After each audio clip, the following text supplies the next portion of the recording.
You have two eyes, huh? Do you understand the game a bit? Yeah, have a look. I'm not saying anything to you in particular because I know you're not too accurate with your reporting. That's what you paid so you're for. Saying I should resign. So you're saying I should resign? I think that's you should, your opinion. Is that right? That's my opinion. Fine. Are you going to resign then? No, of course I'm not going to resign. I simplify things next time.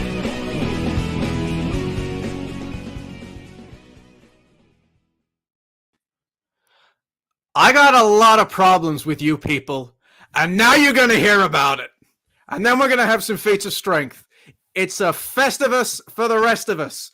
It's a Christmas special for the rest of us. TNC, we are back. We don't need a full quorum. We've got the two main hitters right here. My name is Joe Lynch, joined by the voice of Australian football, according to TNC, Teo Pellizzeri. Teo, how are you, mate? Merry Christmas. I am economic. I mean, there's a reason I'm not back in Melbourne with family. There's a reason I'm spending Christmas in the Shadow Realm. I mean, where else would I rather be than with TNC? To be honest, like I used to work the overnight shift at SEN on Christmas Eve into Christmas Day. So this is an upgrade. I mean, the sun's still out. This is a massive upgrade. It does feel weird. We are doing TNC when it is daylight, slightly earlier than we are normally used to, but it should be good fun. Yes.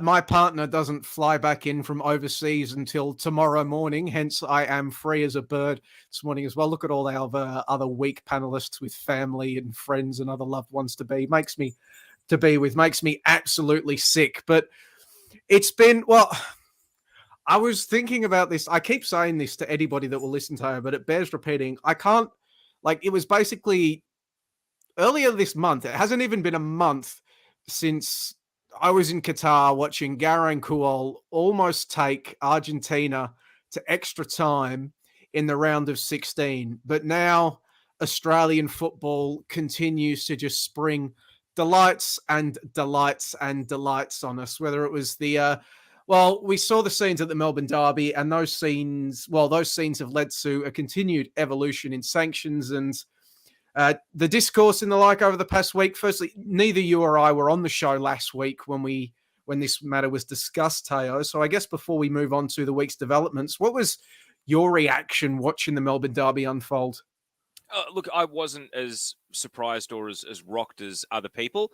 I think, obviously, I have a conflict of interest here. You know, I'm a freelance and the APL is one of my employers. I'll put that on the table straight away. I really have felt, you know, a weight of responsibility to get on the front foot about kind of just trying to keep the boat on the water. And I have actually found it invigorating to rise to the challenge of games are still happening. There's still a league, two leagues to promote. You know, the game's, you know, not in as dire a situation as some of the, catastrophists, or is it catastrophists would have you believe? Doomsayers, doomsayers, yeah. And look, you know, some people might say, oh, you're sipping the Kool-Aid, you're a shill, whatever. But I mean, look, these sort of challenges come up all the time. And one thing that really hits home for me is I worked in the EDFL at HQ. I worked at FFV at head office. You know, I can adopt the mindset of, you know, what HQ's got to do to get through this situation. I've lost touch with what it means to be a parochial one-eyed fan. I have, you know. I mean, I was a Victory member for the first 2 seasons of Victory, but I was still a Victory member working in the press box at the time. Impartiality has been ingrained into me over the course of my working life. And look, yeah, not ideal. But I also think, in a sense, you know, we don't know what the full penalty is just yet. And I think the real debate has been, how do you weight this to sort of satisfy all your stakeholders that you've taken appropriate action, but without cutting off your nose to spite your face? And that's an extraordinarily difficult balancing act. And really, that's where my mind went, because the fact it happened did not surprise me, because I do follow the NPL Victoria and have done since 2016. Well, I have done since 2016, and I'm not going to plagiarize Mark Borich here. Mark Borich, if you just jump onto his Twitter, Aussie Boo, Mark Borich, he has regularly documented the misbehaviours at NPL games of Victory's fans and the inconsistent standards of how penalties to them have been applied compared to how other member federation clubs, without the professional apparatus and arm of being in the A-League, have been applied when fans, clubs misbehave. And it's been going on for a long time, and it was always going to come to a head, unfortunately, at some point. And with the grand final saga, we had the perfect storm, and this is where we end up now. And it's just really unfortunate. It is. There are no winners. That's the bottom line. There are plenty of people ready to say, I told you so, but there are no winners. Yeah, that's not winning. And I think I had a lot of reflections as well on it. But what I'll say first, and I'll tell our viewers right now that Teo hasn't asked me to say this, but what he mentioned there, freelance, casual, working for the APL, you shouldn't be taking your anger out on people like in Teo Palazzeri's position unless you're going to offer to pay his rent. Like, that's not like, there's been a lot of talk about, there's been a lot of talk about solidarity and all that amongst fan groups and all that sort of stuff. And this also gets into it as well. You don't take it out on the people low on the food chain. You take it, your issues are with the people up high on the food chain. If you don't like the grand final decision, that's the APL's board and the like. If you don't like what the Victory fans did, that's the leadership of OSM and that sort of stuff. You don't go after the people low on the food chain in these sort of circumstances. But the Derby incident itself, it was, in hindsight, I agree with you, Teo, in that I should have been able to believe what I was seeing. But I think at the time I was just dumbstruck that it had happened, like people running onto the pitch and attacking a goalkeeper and you're sitting right there watching it. I mean, I'll freely admit I was there. We were all anticipating, us in the press box, that there was going to be a walkout in the 20th minute, which it sounds like that's what security were anticipating as well. The heavy police and the police, yeah. Yeah, so like all the police and security were pretty much deployed to police a walkout and prevent Melbourne City and Melbourne Victory fans from intermingling on Swan Street. So they had to rapidly redeploy once the pitch invasion happens. But yeah, I was expecting a walkout. I mean, I'd been commissioned to write a news report on the big walkout in the Melbourne Derby. I already had half my copy written. And then all of a sudden you're sitting there like, why aren't they leaving? You know, it's now 22 minutes in. They were supposed to leave 2 minutes ago. Why isn't there action? And then they spill onto the pitch. And it was interesting speaking to some Victory people who have been going down to these games quite a lot and who recognize a lot of faces. They were saying that they were recognizing some faces in that crowd that they hadn't seen for 4, 5, 6 years. And all of a sudden they were here at this game, and that's when some alarm bells started ringing for them. So that, I think, was really interesting. We saw reports from the likes of Fuck's Sake and the like that they recognized some people who had bans. It's possible that these people did have bans, but they were like for 5 years long and had served them, and like this was their first game back. Well, I mean, I touch on the NPL. Everyone who got banned for 5 years from the Lakeside incident against South Melbourne, and we've referred to this on TNC in the past. Yeah. Bleach thrower. All of those expired in 2021. They were 5-year bans issued in 2016. So unless they picked up additional bans since then. That was only one. And we're not saying there's a perfect Venn diagram here anyway, because the Beck Wilson files revealed any number of fans who were serving any number of various bans as well. So, they happen. And I think, look, my mind, Joey, goes to when we've got interim measures which have gone down like a lead balloon, both in terms of how they were delivered, but also what they mean. But my concern is, are we heading for a situation where the only way to attend a Melbourne Victory game is to go through airport-style security? Or are there simple enough ways that you can produce a photo ID with your name on it and a ticket with your name on it in the year 2022, and that can't be abused, but also can't be delegated to, again, frontline workers such as casual security guards? Yeah, it's a difficult one because you do need, at this point, as you've mentioned, Teo, there just is a sustained pattern of behaviour. At this point, you've referenced the NPL incidents, the most recent one of which happened in April of this year, a brawl between Victory fans and Springvale White Eagles fans down at the Serbian Sports Centre in Melbourne. I mean, to be fair, that's the only one that involved Victory actually playing in the game. There have been incidents at multiple Australia Cup games and at the Socceroos live sites where potential fallout has continued on. And there was the Tegan Micah incident in 2021, early 2021.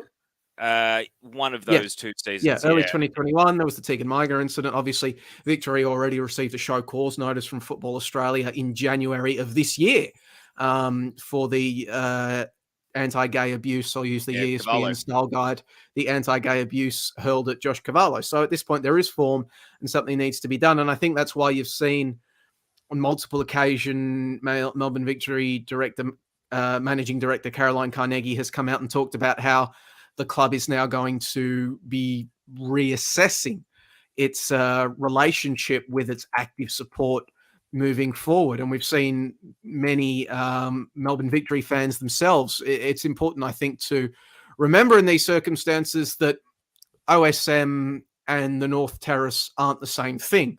There are people that are in the North Terrace, that stand at the North Terrace, that attend the North Terrace, that aren't members of OSM. OSM is simply the largest collective that resides in the North Terrace, and a number of those unaffiliated Melbourne Victory fans have been calling for OSM to disband. And I'll read the exact quote here. Caroline Carnegie yesterday in the wake of the sanctions coming down saying, "We've been really clear there's certainly not at this time a place for active support at Melbourne Victory. There'll be a healing process that will happen from there.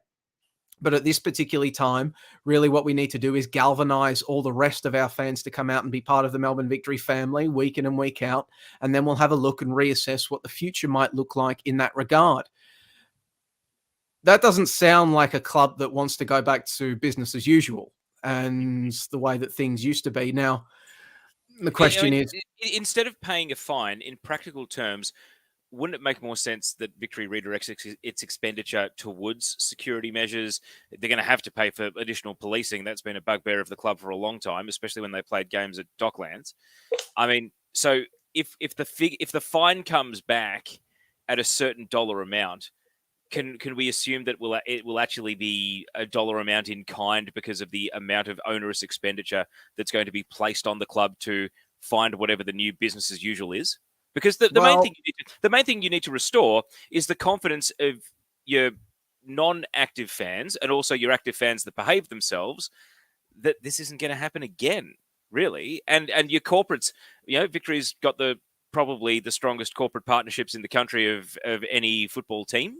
They would have corporate partnerships to rival AFL and NRL clubs, if not better than many NRL clubs, I imagine. You want their confidence too, that their brands and their billboards aren't going to be besmirched by the scenes we saw last weekend.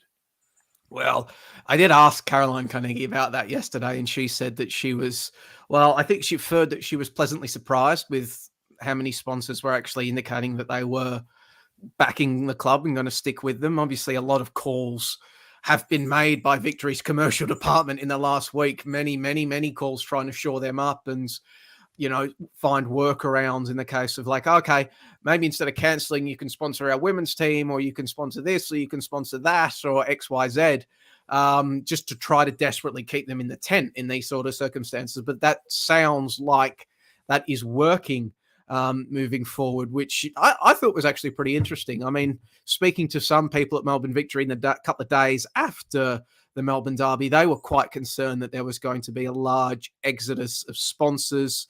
And then when you add that onto the cost of the extra security, potential fines, paying for potential damages, people cancelling their memberships, getting refunds for their memberships, not signing up in future years, not coming to games in future years and buying tickets. They were really concerned that there was going to be a massive hole blown there was a massive hole blown in their budget. So the fact that sponsors are staying around, it's probably a good thing for the club, but not just the club, the people that work at the club, the people whose jobs might have been under threat if a massive hole was blown in the budget, but maybe now can feel a bit more secure. But there's so many different avenues on this, Tao, and we'll try to cover them all, but we've sort of skirted around the issue. So I do want to talk to the sanctions, and we'll go through exactly what they are. So effectively, the sanctions are in place until I believe January 14, January 15. They're more of a stopgap measure.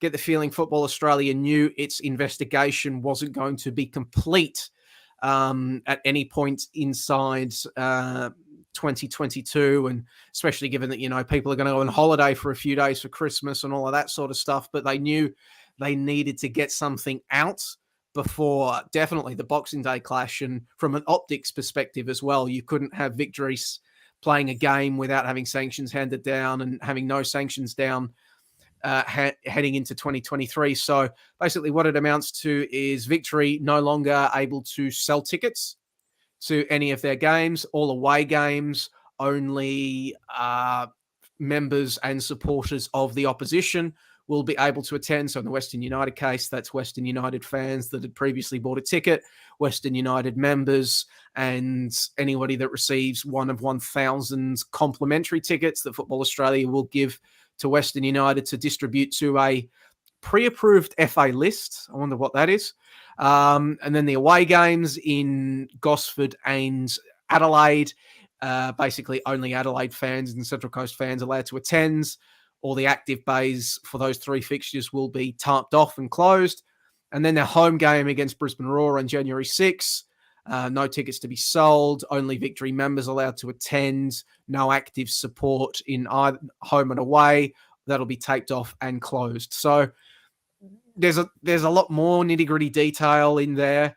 But those were the initial sanctions. Those sanctions only apply to the A-League men's side. We'll get to what this means for the A-League women's in a sec, Tayo. But as an interim sanction, given that it's it is certain that more onerous sanctions are going to come in the new year, which might involve points deductions, fines, further crowd restrictions, potentially the loss of home games.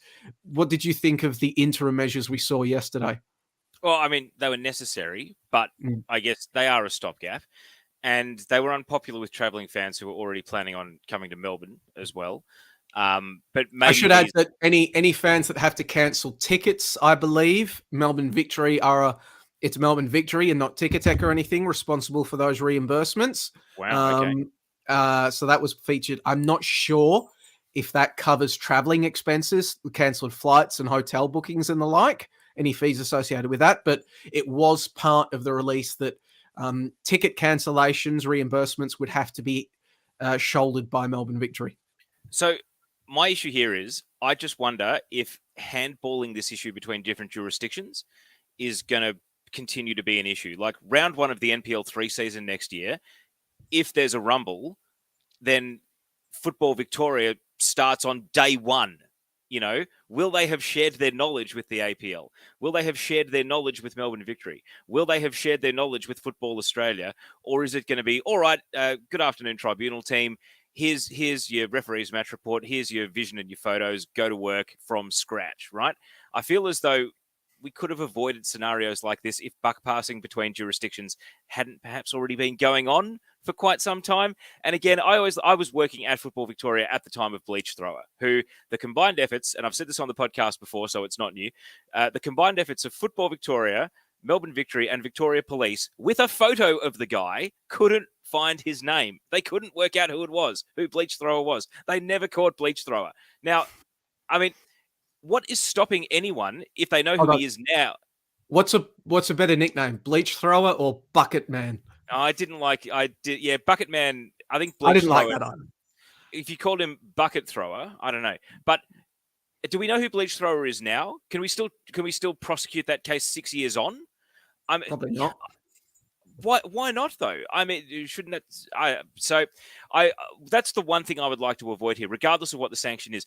If the National Second Division was already up and running, I don't think relegation to the National Second Division would necessarily be off the table. The problem is there's nowhere to put Victory's team. What does a points deduction do other than take them out of top six reckoning?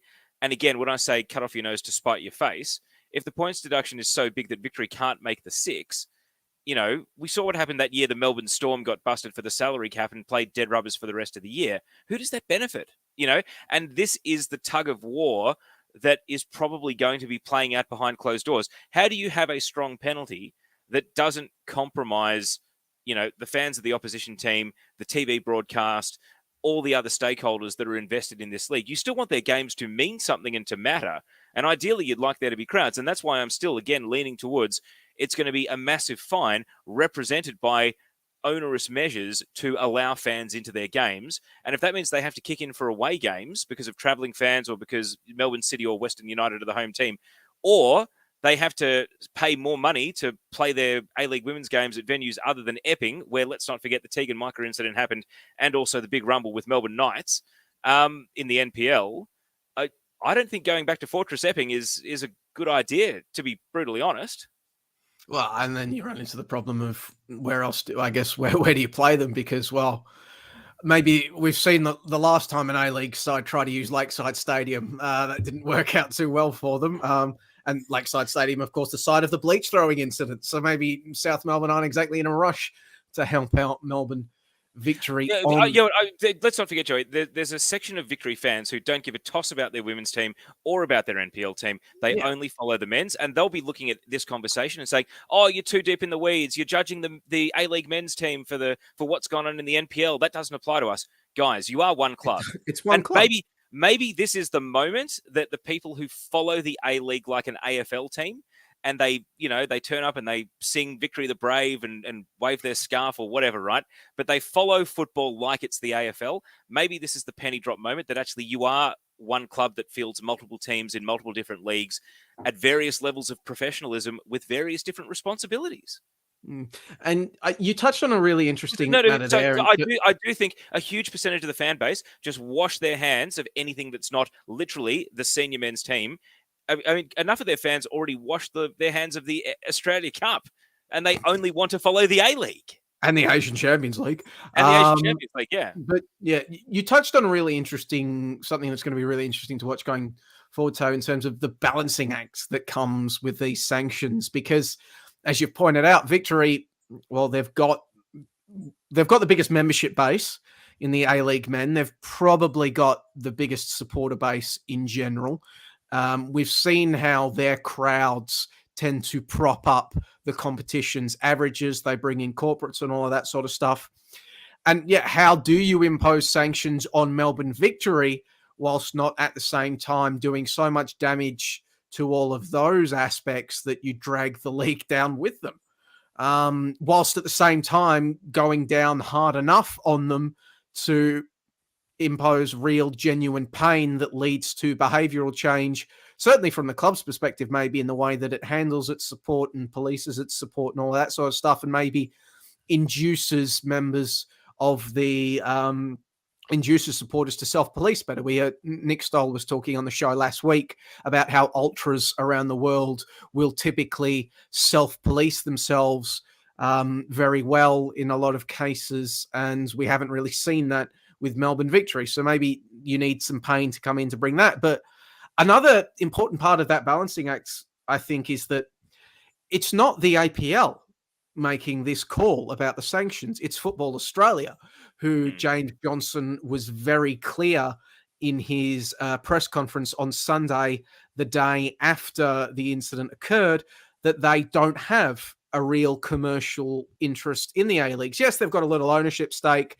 and they're the game's regulator and it's in their interests for a strong top tier, but they're not as intrinsically tied. Their finances aren't as intrinsically tied into the health of Melbourne Victory as the A-Leagues are. So that might open the door for there to be more of a focus on some more onerous penalties that come down really hard, and it looks like Melbourne Football Australia has come down really hard, and it will play great in terms of the mainstream media, because look at Football Australia stamping out this bad behaviour and really going hard, that we might not have seen if we might have seen a different approach taken had the APL been in charge. So that's something that I'm really going to be interested to see going forward. As well, we haven't really talked about the impact of it, but it doesn't immediately affect the A-League women's program, but it has the potential to. Right now, the word is that these sanctions are only targeted at men's games. They're not targeting women's fans in this. These restrictions don't apply to A-League women's games. But the problem is, as has been pointed out by a number of Victory's A-League women's fans on the Twitter, that Victory's women are supposed to play a couple of double headers with the men's team, and that Melbourne Victory's A-League women's memberships don't actually grant you access to Amy Park games and these double headers. So it's not a case of members only, because their memberships don't actually get you into Amy Park for these games. This is again the penny drop moment of the club is bigger than just the A-League men's team that plays in the A-League, and maybe it's a penny drop moment inside the walls as much as it is outside the walls, because Jeff Hopkins is the CEO of women's football at Melbourne Victory. That may not be his title. His title may be head coach. He's the president. He's the CEO. He's the board. He is the everything. If it wasn't for Jeff Hopkins, they'd be back where they were at the bottom of the league when they took over running the team from Football Victoria. They'd be Western Sydney Wanderers. Yep. Well, yeah, they might even be worse, to be honest, because look at the situation that Hopkins inherited when he came in. Consecutive wooden spoons, one of which he presided over, having taken over a wooden spoon team, a squad that had essentially departed for Melbourne City, and absolutely nothing that made them a destination. Nothing whatsoever. Yeah. And it's a credit to him for turning it all around. But you think about, there have been so many exhausted people that are sort of 15 to 20 years older than me who've been around the game a lot longer, were part of the NSL era, maybe played in the NSL, maybe were media for the NSL. They seem so weathered and worn by this last week. It's hurt them so much more because they've seen just so much more shit that the game has gone through. And Jeff Hopkins has got to be one of them, man. Like, how must he be feeling to know that, like, through no fault of his team's own, they might be now playing behind complete closed doors at Amy Park because of the actions of some dickheads at a men's game. Yeah, and Jeff Hopkins has seen some stuff, hasn't he? I mean, he was around at the collapse of the NSL. He was player coach of the Gippsland Falcons. God, remember them? It's interesting you say that, Tony, because I was speaking to a weathered and veteran member of the Australian football scene who may or may not be a union leader in London. And he was of the opinion that, this will all be fine in a month or two. The mainstream will forget. The league's going to take a hit, but in the end, there's going to be no damage to this that we haven't seen before, so it's not worth worrying about. What's your view on that approach to analysing what's happened? I'll be honest, the F3 Derby was a pretty good palate cleanser, wasn't it? It was great. As soon as, like, how many of the problems that we have with sort of football in this country would be solved if we just had teams that played more proactive attacking football and didn't want to hide from the ball and avoid possession and maybe just let the football do the talking and entertain us? So how many problems would be solved in Australian football if we had the cum dog sort them out? But is that not the reason the AFL is able to, one, brush so many of its problems under the carpet, and two, reach negotiated positions where perhaps a more impartial body adjudicating things like the Melbourne tanking or Essendon doping or insert scandal here, all of those were negotiated because ultimately people are entertained and love the game. And so if you walk away underwhelmed by the spectacle and not enjoying yourself, of course you're already going to be in a negative frame of mind. If you're swept up in the whimsy and wonder of just enjoying the game of football because of how it was played, doesn't it make it so much easier to turn all the other stuff into, the cost of doing business rather than, the business is on the brink? I really, I actually do think there's a football-based solution to a lot of the negative PR around the game, which is be more proactive, play better football. The truth is on the pitch. Ostensibly, this is a footballing competition. It is. It is. Everything should flow from that in a perfect world.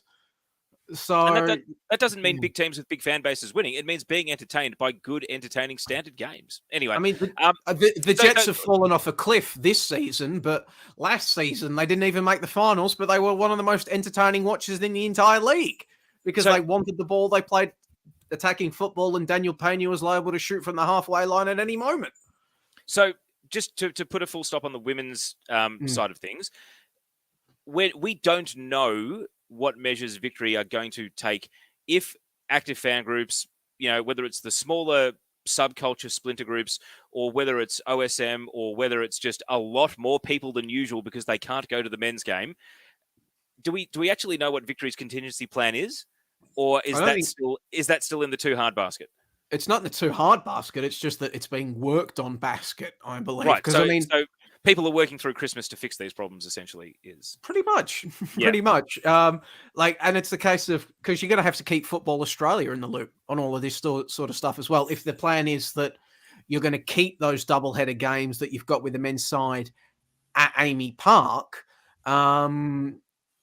you've got to have Football Australia in the loop, because anything that might allow people to circumvent the sanctions has to be gone over by a fine-tooth comb by Football Australia, and they'll have to be satisfied that it's not going to create undue risk. Even though, I mean, let's face it, if there's any more crowd trouble for Melbourne Victory in the next probably years, but certainly in the near future, if there's any more crowd trouble, we are looking at a situation where the women's team play behind closed doors, the NPL team plays behind closed doors. Basically, the entire club, that one club approach, they find out, anybody that didn't know finds out very quick that this is one club, and the actions of some fans will apply to everybody. Now, I haven't gone maximum antagonization here, because there is only the two of us. But at what point is victory in the NPL not worth the trouble? I mean, if it wasn't an AFC regulation to have a certain number of academy teams playing in certain age groups, would victory pull out of the NPL? I don't think they would. I know you and I maybe have a bit of a disagreement on this thing, and I had the same approach to Brisbane Roar when they pulled out all of their academy sides from the NPL. Not the first team to be in this conundrum, no. Yeah. I say, and people, when people, were sort of looking at Brisbane Roar pulling out of the NPL and said, "Oh, it's fine. They were shit at it anyway. No big loss here." I don't like that logic, because it sort of allows the club to get away with not doing the right thing. Like, your academy. But how are the Raw compliant with the AFC regulations then? That's Football Australia's job as the regulator. But like, I see it as sort of like a babies and bathwater thing. Just because a team is bad, Victory, they've gone through a lot of change as of late. Joe Palacides has come in as the academy director during a global pandemic, has had one NPL season under his belt. I'm not going to say they're doing the bad stuff now. Historically, Victory's academy has underperformed. I don't think that means that they should just give up. I just think they should do a better job. And quite frankly, you talk about the one club approach, Tao. I think Victory fans could maybe demand more from their academy and ask, why is, look at the World Cup team. Why is Melbourne City alum Nathaniel Atkinson in there, during qualifying? Why was Denny Jonro in there? Connie Metcalf? Yeah, why does Melbourne City seem to have a production line of Socceroos, wherein right next door, the biggest club with the most fans, the club that most Victorian kids would have grown up supporting at this point, where's our production line? Like, that should absolutely be something that the club, the fans are demanding of the club. And, well, I mean, they've now got the man that created that production line for Melbourne City working for them. So ostensibly he's got the runs on the board to demonstrate he can do it. But so that's why I disagree with why, I know you were just talking about making a more pointed point about victory, but whenever I hear stuff about pulling out from the NPL, that's where I think just because they're I bad. think that's a good point. But I just again, whatever sanction is given to victory, is it going to be, previously it'd be 2 men and a dog at Epping Stadium. Now it's going to have to be 50 or 40 security guards. But that might end up being more security than fans if people decide not to go. I mean, is it you still have to play the games on weekends. In NPL 3 in particular, you can't play them at Victory's training field at 9 a.m. on a Monday because your opponents won't be available to play. And even though that might be the easiest solution in order to stop trouble from being caused. The New South Wales, the Shadow Realm League up here has had its own issues. They've had a far more sort of move to action in terms of fans not being able to attend. I think it's Sydney United versus Rockdale that has historically has had no fans. That bloke with the lawnmower blade that got caught but even before then, I remember back in the day, the memes pages would announce that this weekend's match between X and Y will take place on the moon, so that fans can't attend.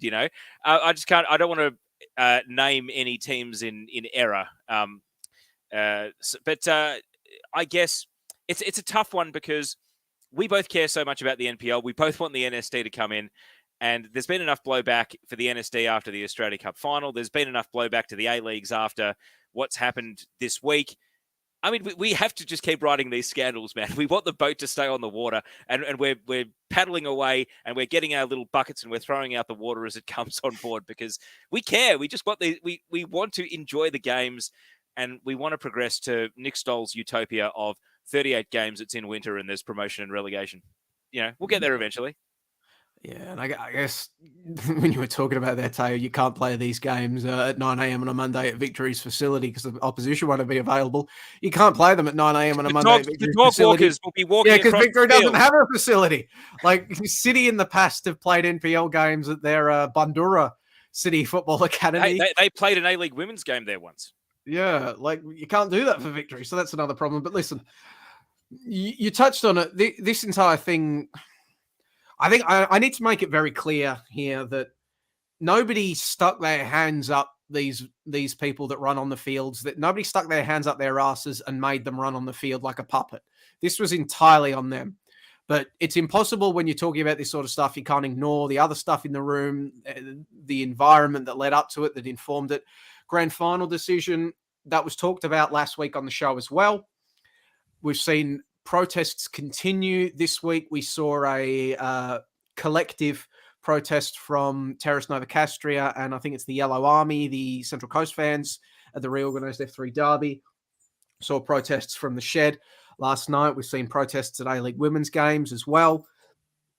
So, but it feels like inevitably, and I wrote a piece on this during the week, that the incident at the Derby has completely changed the nature of these fan protests. I think I'm not going to ask you to give your opinion on it, Tayo. I've already said that not a fan of the grand final move, don't like it, didn't think it was needed, don't think it's been communicated well at all, and I think how badly it's been communicated has exacerbated the anger and the frustration significantly. But we can analyse instead the nature of the fan protests and how they're evolving now without casting your piece touched on the change of language, that I think there is some resignation there, Yeah. that the deal's done. I think people begrudgingly accept, hey, a state government did actually want to invest in football. What's happened at the Victory game is going to make it a hell of a lot tougher to get corporates and governments to invest in football. Women's football, maybe not so much of a problem. A-League's football and A-League clubs, slightly more of a problem now as a result of the PR hit. So, hey, at least that deal is in place, and there's evidence that a government was coming to the table with an 8-figure sum, and obviously the protests gave shelter to bad actors to come in and be hooligans, and not enough cautionary tales were followed from 6 or 7 years of evidence that this could absolutely happen. And it really is a case, as I wrote in a piece for The Guardian, that those individuals that entered the field of play really did betray the rest of the fans that had been doing this protesting thing, because if there was any hope of any reversal of the decision before, it went up in smoke the second these people ran on the field and threw a bucket at Tom Glover's head. Doesn't matter what Tom Glover did in the build-up to that incident, the whataboutism we've seen from some Victory fans. Nobody made them throw a bucket at him, and that's just... So some one-eyed Victory fans still want his head. I mean, he's going to be investigated. We should point out Football Australia have noted that they're still investigating Melbourne City. So well, there you go, Victory fans. City's being investigated. That's continuing. They're not getting active support for their next games as well. You can stop replying to everybody. City's still being investigated as well. But it wasn't City fans running onto the field in the Derby. But it's one thing I also did note in my piece, and it's something that we've discussed, Tayo, with ourselves and some others as well as media professionals, is that this fan evolution, there's been a shift in language. There's more focus on maybe getting other gains, a seat at the table in the APL decision-making process. They're not going to get a seat on the board, but the board can establish an advisory panel that features fan representatives and that sort of thing. They've added their weights to calls for some level of independence on the board, whether that's a fully independent board or an independent chairperson. A-League women's fans are very active in calling for the board's gender balance to be fixed. Right now, there's only one woman on the APL board, and she was put up by Football Australia. So of the APL presence on the APL board, there are no women. It's all men. But one of the problems that the fans might increasingly face going forward is there's no figurehead. There's nobody to speak for them. When Channel 9 News want to get somebody to talk about this issue, they can call up the APL and they can get Denny Townsend. When they want to talk to someone from Football Australia, they call it Football Australia and they can get James Johnson. Who do these mainstream outlets, unfamiliar with the nuances and the complexities of the local game, unable to explain it succinctly to their viewers what's going on, who do they call to get a fan perspective on this? Well, they can't. I mean, is there not a reason why the Victory Active End has had so many splinter groups and so many name changes over the journey? It's because the leadership and who the people want to listen to has changed so frequently, and there's been so many disagreements about how the team should be supported. That's how we got the North End, South End. It's how we have had all sorts of changes and that's just one club. Never mind other clubs and all the nuances and difference of their fan groups, who's in charge, who's the leader, what's the voice. The reality is that there is no one sort of collective leader of the fans. There are plenty of self-appointed ones, don't get me wrong, but they don't actually, people don't fall into line behind them, even if they are self-appointed, right? So I suppose, how do you judge what the voice of the fan is? You look at things like TV ratings. You look at things like crowds and gate receipts. You look at where, you aggregate your membership databases and look at the postcodes and where the people live, how many times they swipe their membership cards and go to games every season, how much they're spending, what are the ages and are they concessions? Are they adults? Are they premium? Are they pensioners? You use the data. Sounds like you want to go diving in a data lake, Tayo. Well, the voice of the fans has never been more capably measured. I mean, can you imagine that back in the day when we still had linear TV ratings and minimal internet or no internet in Australia, the 90s, that the interpretation used to be, remember when, was it Doug Mulray who got Australia's naughtiest home videos pulled off TV because Kerry Packer rang up and said, get this shit off the air? It used to be that if the Channel 9 switchboard took one complaint, it represented 100 people. Now, one complaint represents one, I was about to swear, I don't swear on this show, represents one effing person. And we've never had better evidence. We have never had better evidence thanks to Facebook, Twitter, Instagram, TikTok, Reddit. We have never had better evidence that you cannot extrapolate out of one complaint, because the niches and the hills that people die on and the stuff they complain about represents exclusively them. And I think that that's the issue that fan bases have, that if you appoint one leader, even within their own club, there'll be 100 people that disagree with them. They won't speak on behalf of 100 people. The data doesn't lie. Mm-hmm. That's what I would say. That's what the voice of the fan is, the numbers. Well, another thing that I've taken note of surrounding the fan protest is that while they still exist, it feels like the rage isn't burning as hot as what it once was. And you can measure that in various ways. The A-League's accounts aren't being ratioed as hard as they were after the initial announcement was made. So A-League memes isn't as angry and going as hard on this thing anymore. And that was always going to be another problem, I think, for the fan protests, of how you maintain the rage before apathy hits in, people get distracted by Christmas, or maybe people's Christmas holidays finish and they have to go back to work. Or, and they as I said, maybe the games are better and people get swept up in actually enjoying the games. Well, that was another easier solution. Yeah. Easier solution. Play better football. And that sort of gets to another thing that I noticed in the Perth Glory versus Wellington game yesterday. There were two things that I noticed. One, just as the Shed was doing their walkout, the 20th minute, Perth scored a goal. And some people decided to stick around because their team had just scored a goal. I think, and the other problem was due to the way the stadium is set up. As soon as the Shed left, a whole bunch of people that didn't have seats went and just swelled in. The other thing that I was going to point out. The Shed had designed their walkout to be a very powerfully, symbolically powerful moment.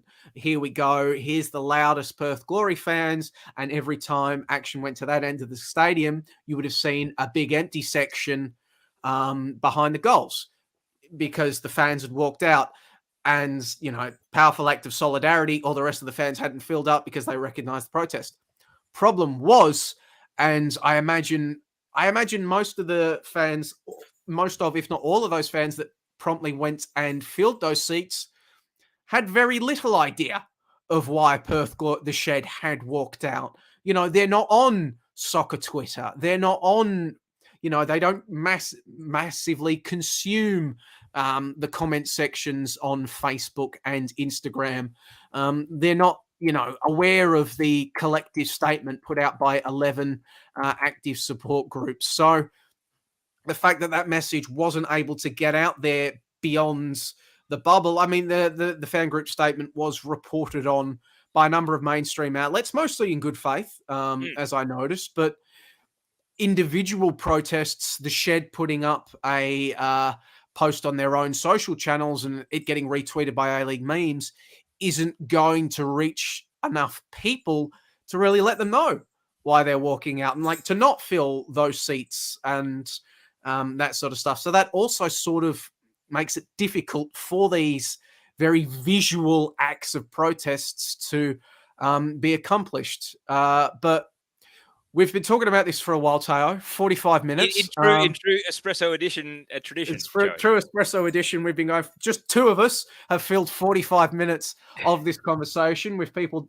Taken people down a history lesson of misbehavior. Yeah, let's be honest, though. Most people are listening to this podcast pretending that they're on an important phone call to get away from family members that are getting on their nerves at Christmas lunch. So you're welcome. Yes. Well, we will now move on to other matters. And yes, I will let our viewers and listeners know we have put the call out to try to get other people on the show, some guests. We've taken out a few ads on a few dating apps.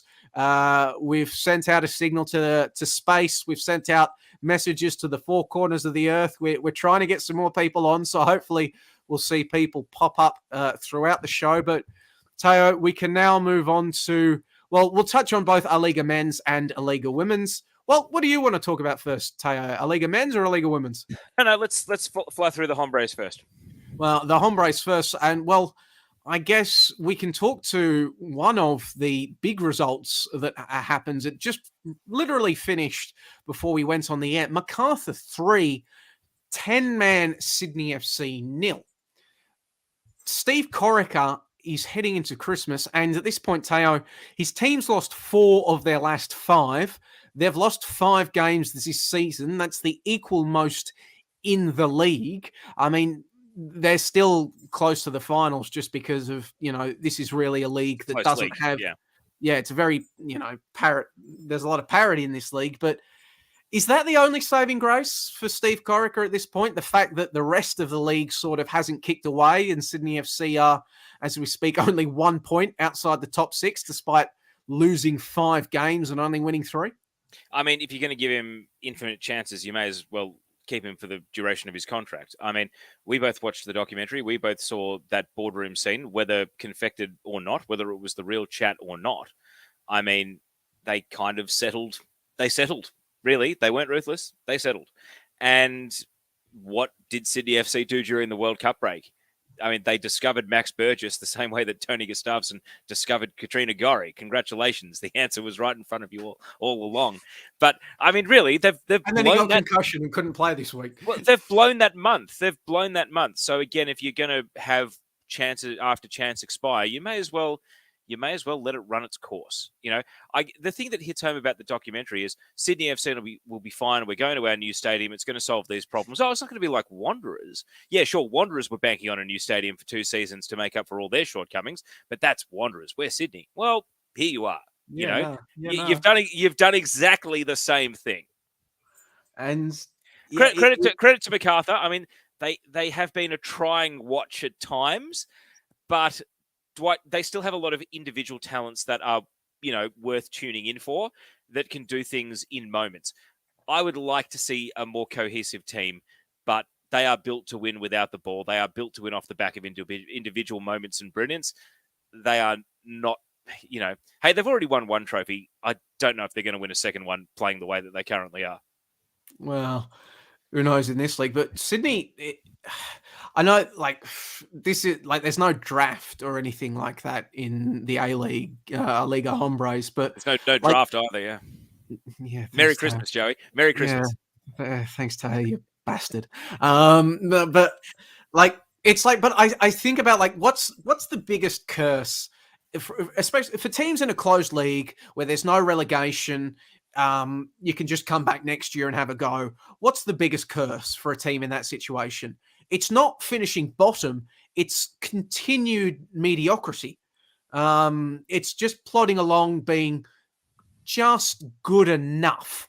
You know, like you scrape into the top 6 and you then go out in the first week of the finals, or you very bravely just miss the finals, but you never bottom out. You never have that come to Jesus moment where you reset things. You just sort of plod along thinking, oh, we were close. You know, if things go our way, maybe we finish, 4th, we get a home final, something like that.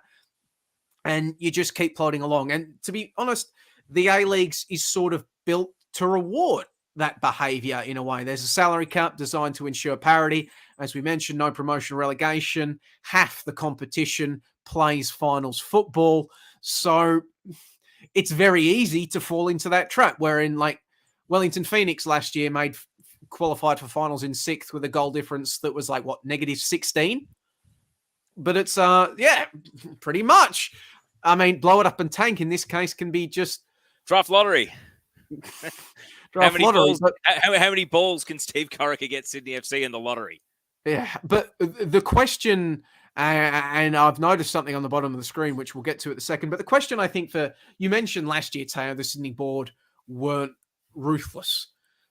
The question inevitably comes for Sydney FC is, if this is as good as it's going to get under Corica, is this good enough for Sydney FC? A side you think is supposed to be the biggest and best in the league? Yeah, no, it's already been as good as it's going to get. There's no easy way. Well, you and I think that. Make obviously the board doesn't. Yeah, look, there's no easy way out of this. He's been given enough time to reinvent himself. Off seasons, World Cup, an unprecedented World Cup break in season, and hasn't been able to make the most of it. Here we are. Do you think he gets January? He goes out and he convinces the board, I'm going to sign someone and I'm going to fix it? No. All right. Like he'll get January, but I don't think he'll fix anything in January. I think there'll be false dawns. Like you think back, they remember the game where they smashed Western United 3-0 just on a Saturday night last season. Narsing scored his one and only goal, and a number of Sydney FC fans after that game said it's just a one-off. We haven't turned the corner. I do wonder if the odd false dawn and the odd win in dispersed will be just enough to keep people in charge strung along, not to have to make a difficult decision on a club icon.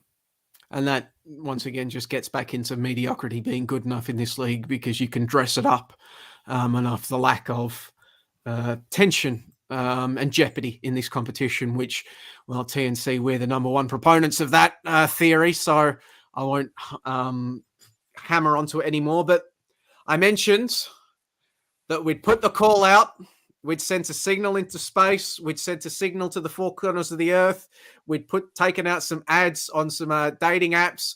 Well, it looks like the last one has paid up benefits because he's been missing for weeks.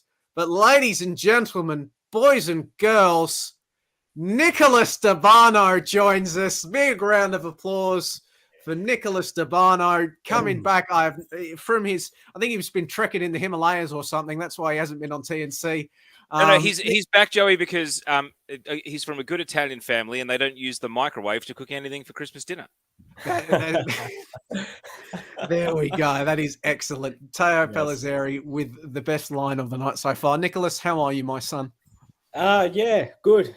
Merry Christmas to all. It's been a long few weeks off the podcast. Took a bit of time away from the sphere, but it's great to be back. I thought great time to return just before Christmas, get into some of the action and whatnot. But yeah, excited to be back after a bit of a hiatus. You know, I've missed it. I've seen the comments. I've seen the where is he and everything like that. Don't worry. I still have a keen eye to the ground, even though I was on break. So No, awesome to be back. Thank you guys for the introduction. No one was this excited about me coming back after months away, Nick. So you need to make the most of this. I clearly didn't build enough puns. Clearly didn't build enough puns into my name. Well, I'm looking at the comments now, and the D apostrophe puns are just absolutely flying off, especially from Daniel. Yeah, Nick Dubzone has certainly arrived. It's good to be back. It's good to be back. I'm very happy, very chuffed. Before we put a full stop on Sydney Macarthur, you got anything to add? Nah, just very big. Main thing is very big concerns for Sydney. Like Jesus, like major concerns. But tell you what, Macarthur had some decent moves going forward. Even I was very surprised to see Arzani didn't start. Interesting move from Dwight York. But hey, Arabuli, what is it now? 3 goals in 3 games, I think it is. 3 goals in 2. 3 goals in 2. So, I mean, he's getting himself in good areas, some tidy finishes. So, it looks like maybe Macarthur have someone who can put the ball in the back of the net, and that's something they've certainly lacked, at least for the last season since Matt Darvish has left. So, yeah, curious to see how that one plays out in the long term. But big concerns going back the other way for Sydney FC, especially defensively. They were so porous even before going down to 10. So, not a great day at the office for them. Well, you touched on it there, actually, Nick, the defensive porousness. Do we think Alex Wilkinson fixes this?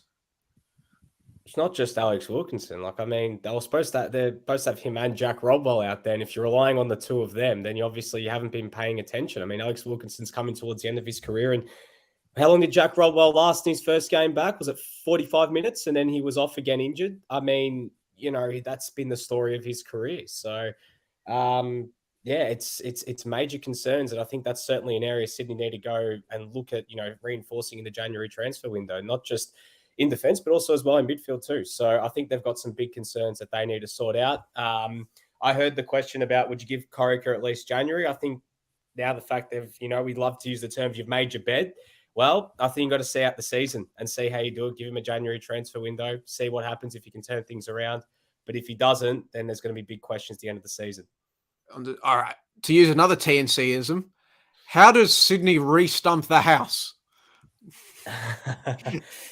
That's a good question, because is the style going to change much depending on how, even if they bring in 3 or 4 new players, the big question above all of it is the style going to change? Because we already have sort of had the re-stumping, haven't we? The switch to the 4-3-3 was the re-stumping. Can we re-stump twice in a season? Is it possible?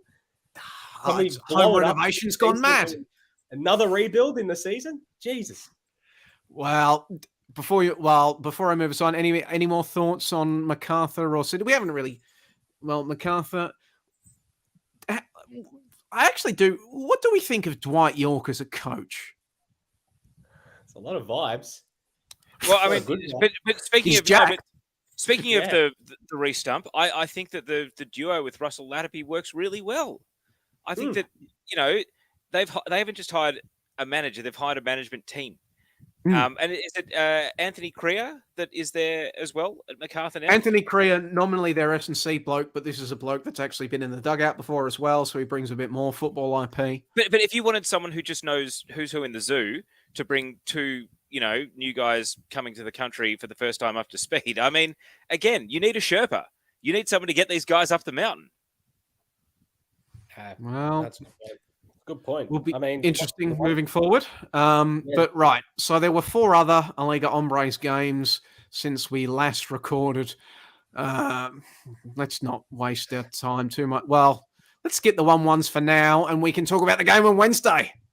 Good football. Central Coast Mariners 3, Newcastle Jets 0. Well, it was good and the bad and a little bit of the ugly. Let's talk about the good first, Nick DeBarno. The Central Coast Mariners, what do you think? They were pretty good. I mean, they were much better this time around than the last F3 derby. I mean, Marco Tullio is looking pretty decent. He was very slow out of the gates, but, really, really tidy finish for that first goal. To have the cojones to sort of look up and the smarts to look up and see Jack Duncan was off his line. 1, to try it, the cojones to try it, and 2, have the smarts to pull it off and the precision to pull it off. It was a brilliant strike from him. But then again, as well, defensively, they just defended so well, I thought, for most of the game. And it really was typified the desperation from Brian Kaltak getting back and sort of sacrificing his head to keep that goal-bound effort from Becca Mikkeltadze from equalising. I think they got a good partnership down there with Kaltak and Hall. Really big fan of the two of them in defence. I mean, Triantis had his opportunity, but you know what? His time will come. He's still only 19. His opportunities will come, I'm sure, throughout the season. But Dan Hall and Kaltak as a partnership for me going forward is the one. But going forward, they're just ruthless, Central Coast. And they've got so many ways that they can hurt you right now. And, you know, even when Qual does leave at the end of, I believe at the end of next week, after the New Year's Eve game, then, you know, they've still got like Benny and Kololo who can still come on and cause havoc. And, you know, Paul Yongo, in terms of their striking options, is still out. And they've even unearthed another player in Kosevsky as well, who probably should have scored too. So the pipeline just never ends at the Mariners. It's actually quite exciting. Sammy Silvera as well. Yeah, Silvera as well. I think probably he's going to get first. He's going to move into the starting lineup. Back into the starting lineup, I think, in the next weeks. I think he's good enough. Did they start both of them on Wednesday, Qual and Silvera? No, Silvera was on the bench. Oh, no, they did. They started them both on each flank. Oh, yeah, they did. My bad. Yeah. But I really, basically what I'm saying is I really rate Silvera. I really rate Silvera as a talent. I think he's able to go, he's going to, you know, he's really going to kick up another level. Central Coast Mariners, the Mariners, I think, interesting. We know they can score goals. Do we think the Mariners could potentially be actual championship contenders this season? This will be their third season in a row where they're good. They had the one season under Stadge, which they were, you know, fairy tale story, but they really began to get found out towards the end of the season. And, you know, they had the magical run at the start. Performances and results really took a skid, which towards the back end of the campaign, which I kind of think isn't really widely acknowledged, but it did happen. We're a better side under Nick Montgomery last year in his first season in the main chair.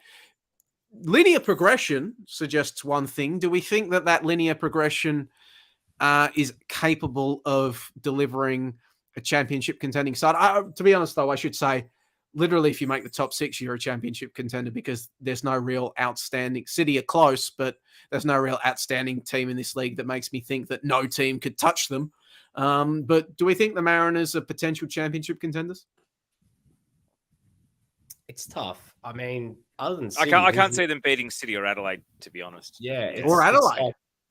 Well, it's kind of like what style is going to stand up come finals time, you know, because last season pragmatism won out, you know, Western United. Do they have any aspirations to sign a player to replace Qual, or does everyone just move up one in the second order? Is Kosevsky just like the next one up? Is that the plan? Like, just hope that maybe he can, you know, fill a gap. I mean, the Mariners are always limited in what they can do and spend, but I wouldn't be surprised if they look at bringing someone in. They should, in my opinion.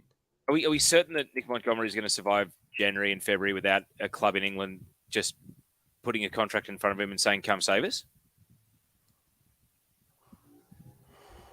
No. Never know, but... Yeah. I hope he stays the season because he's done a phenomenal job and Australian football is benefiting from it as a result.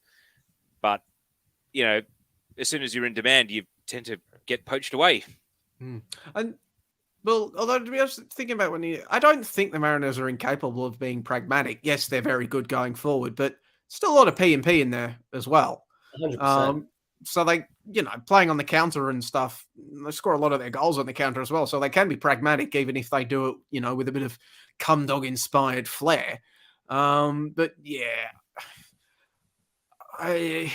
well, to be honest, let's talk about the Jets before I come back to Teo's statement about Adelaide United, because but the Newcastle Jets, on the flip side of the Mariners, it's not going all that well for them. They've won 3 games and they're only 2 points off the top 6, but they've also lost 5. They've lost 4 of their last 5 games. This doesn't look like the box office Jets that we like to talk about last season. Yeah, this year they're looking nothing like that. Obviously, the loss of Daniel Pena has been massive for them with the amount of creativity that he provided. Of course, he led the league by some distance in assists last year as well. Becca Mikultadze isn't the same force that he was last season thus far. They've brought in some new players that we during our season preview, we had some concerns surrounding their recruitment and the type of player that they were bringing in. Felt in some regards it was one note recruiting in a way. It was very specific. And like Trent Bahaja and Josh Terrio, just without, they were very good, Joseph. But it feels like they were P&P at times last season as well, but like with Sotirio and Bahaja now, it feels like they're becoming a lot more like the rest of the A-League's teams in a way than they were last season, and the defensive issues remain. Am I being unfair? No, I don't think so. No, it was head-scratching recruitment from minute one. And, there's no resolution to this while the ownership situation is what it is. It's no one wants a 25% stake in making a club-altering decision, and no one wants a 25% stake in having to, set up the future beyond a club-altering decision. What they have is a 25% stake in finding a new owner to make the hard decisions instead of them. It is going to be it's effectively caretaker mode. Unfortunately, I think that's what you have to classify it as. They're treading water until a new owner comes in and relieves the, admittedly, very admirable collegiate efforts of the other owners, keeping a team and a presence in Newcastle in the A-Leagues. But hard decisions can't be made until it's someone's to make.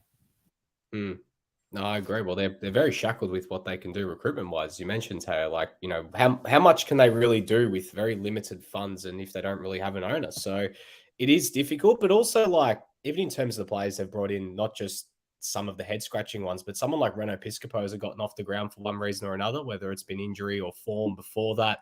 Hopefully he can start to really, pick up his sort of, hit his straps at the Jets, because I was very excited about that signing going into the season. I thought if anyone's going to be, the guy to potentially help fill that Daniel Pena-sized hole, it might be Reno Piscopo. Darts Melly has shown signs at times, but he drifts in and out of games a little bit. Daniel Stein's the same, but it's tough. It's really tough for them. I feel sorry for Arthur Pappas, like with what he's got at his disposal, because it's not a good enough squad right now. It's tough. Dude, yeah, I think Pappas is capable of righting the ship, potentially heading into the future. Like maybe you finally get the Jets some ownership, you get them some clarity in what they can accomplish and what they can do. You could start doing some long-term planning. Maybe you're not running the club off the smell of an oily rag a little bit more. But yeah, right now it sort of feels like the club is treading water. And like, if these types of performances were being produced where there was concrete ownership in place and there was better funding in place, Arthur Pappas probably would be under pressure right now, such is the ruthless nature of football. But you do have to take the extenuating service into account. But then again, he at some point, the Jets did, replace the APL ownership, the collective ownership of other clubs. They did replace one coach and bring in Pappas already. So they will, replace coaches at some point. But I want to see them turn it around, because I really enjoyed watching them play last season. I would just tune in to watch them and just have fun, which I don't normally do. Switch your brain off fun. Yeah, I don't normally have fun watching games when I'm working, and my brain just goes to that working place. But that was fun. So I want to see them turn it around, but you can't ignore what's in front of you right now. They've had some bad breaks go their way, but right now they're not looking good. But we'll move on to the other games that took place across the A-League men's this week. 2 1-1 draws. Brisbane Roar 1, Western Sydney 1, Perth Glory 1, Wellington Phoenix 1. Well, Teo, you were on the call for the distance derby. What did you think? Look, Phil Moss had given me a pretty detailed rundown of the Phoenix's logistics, and what time they had been up, how many hours they'd spent in travel. I think Oscar Zavada mentioned that they'd spent 12 hours in transit getting over to Perth. We all expected that they would burn out, but Perth weren't good enough to overrun them. And it felt as though this game was a slow burn, that ultimately there was nothing on the end of the fuse, because the first half kind of set the table. Wellington had a great chance to go 2-1 up, which we thought would have meant Perth chasing the game, would have meant a bit more urgency and desperation.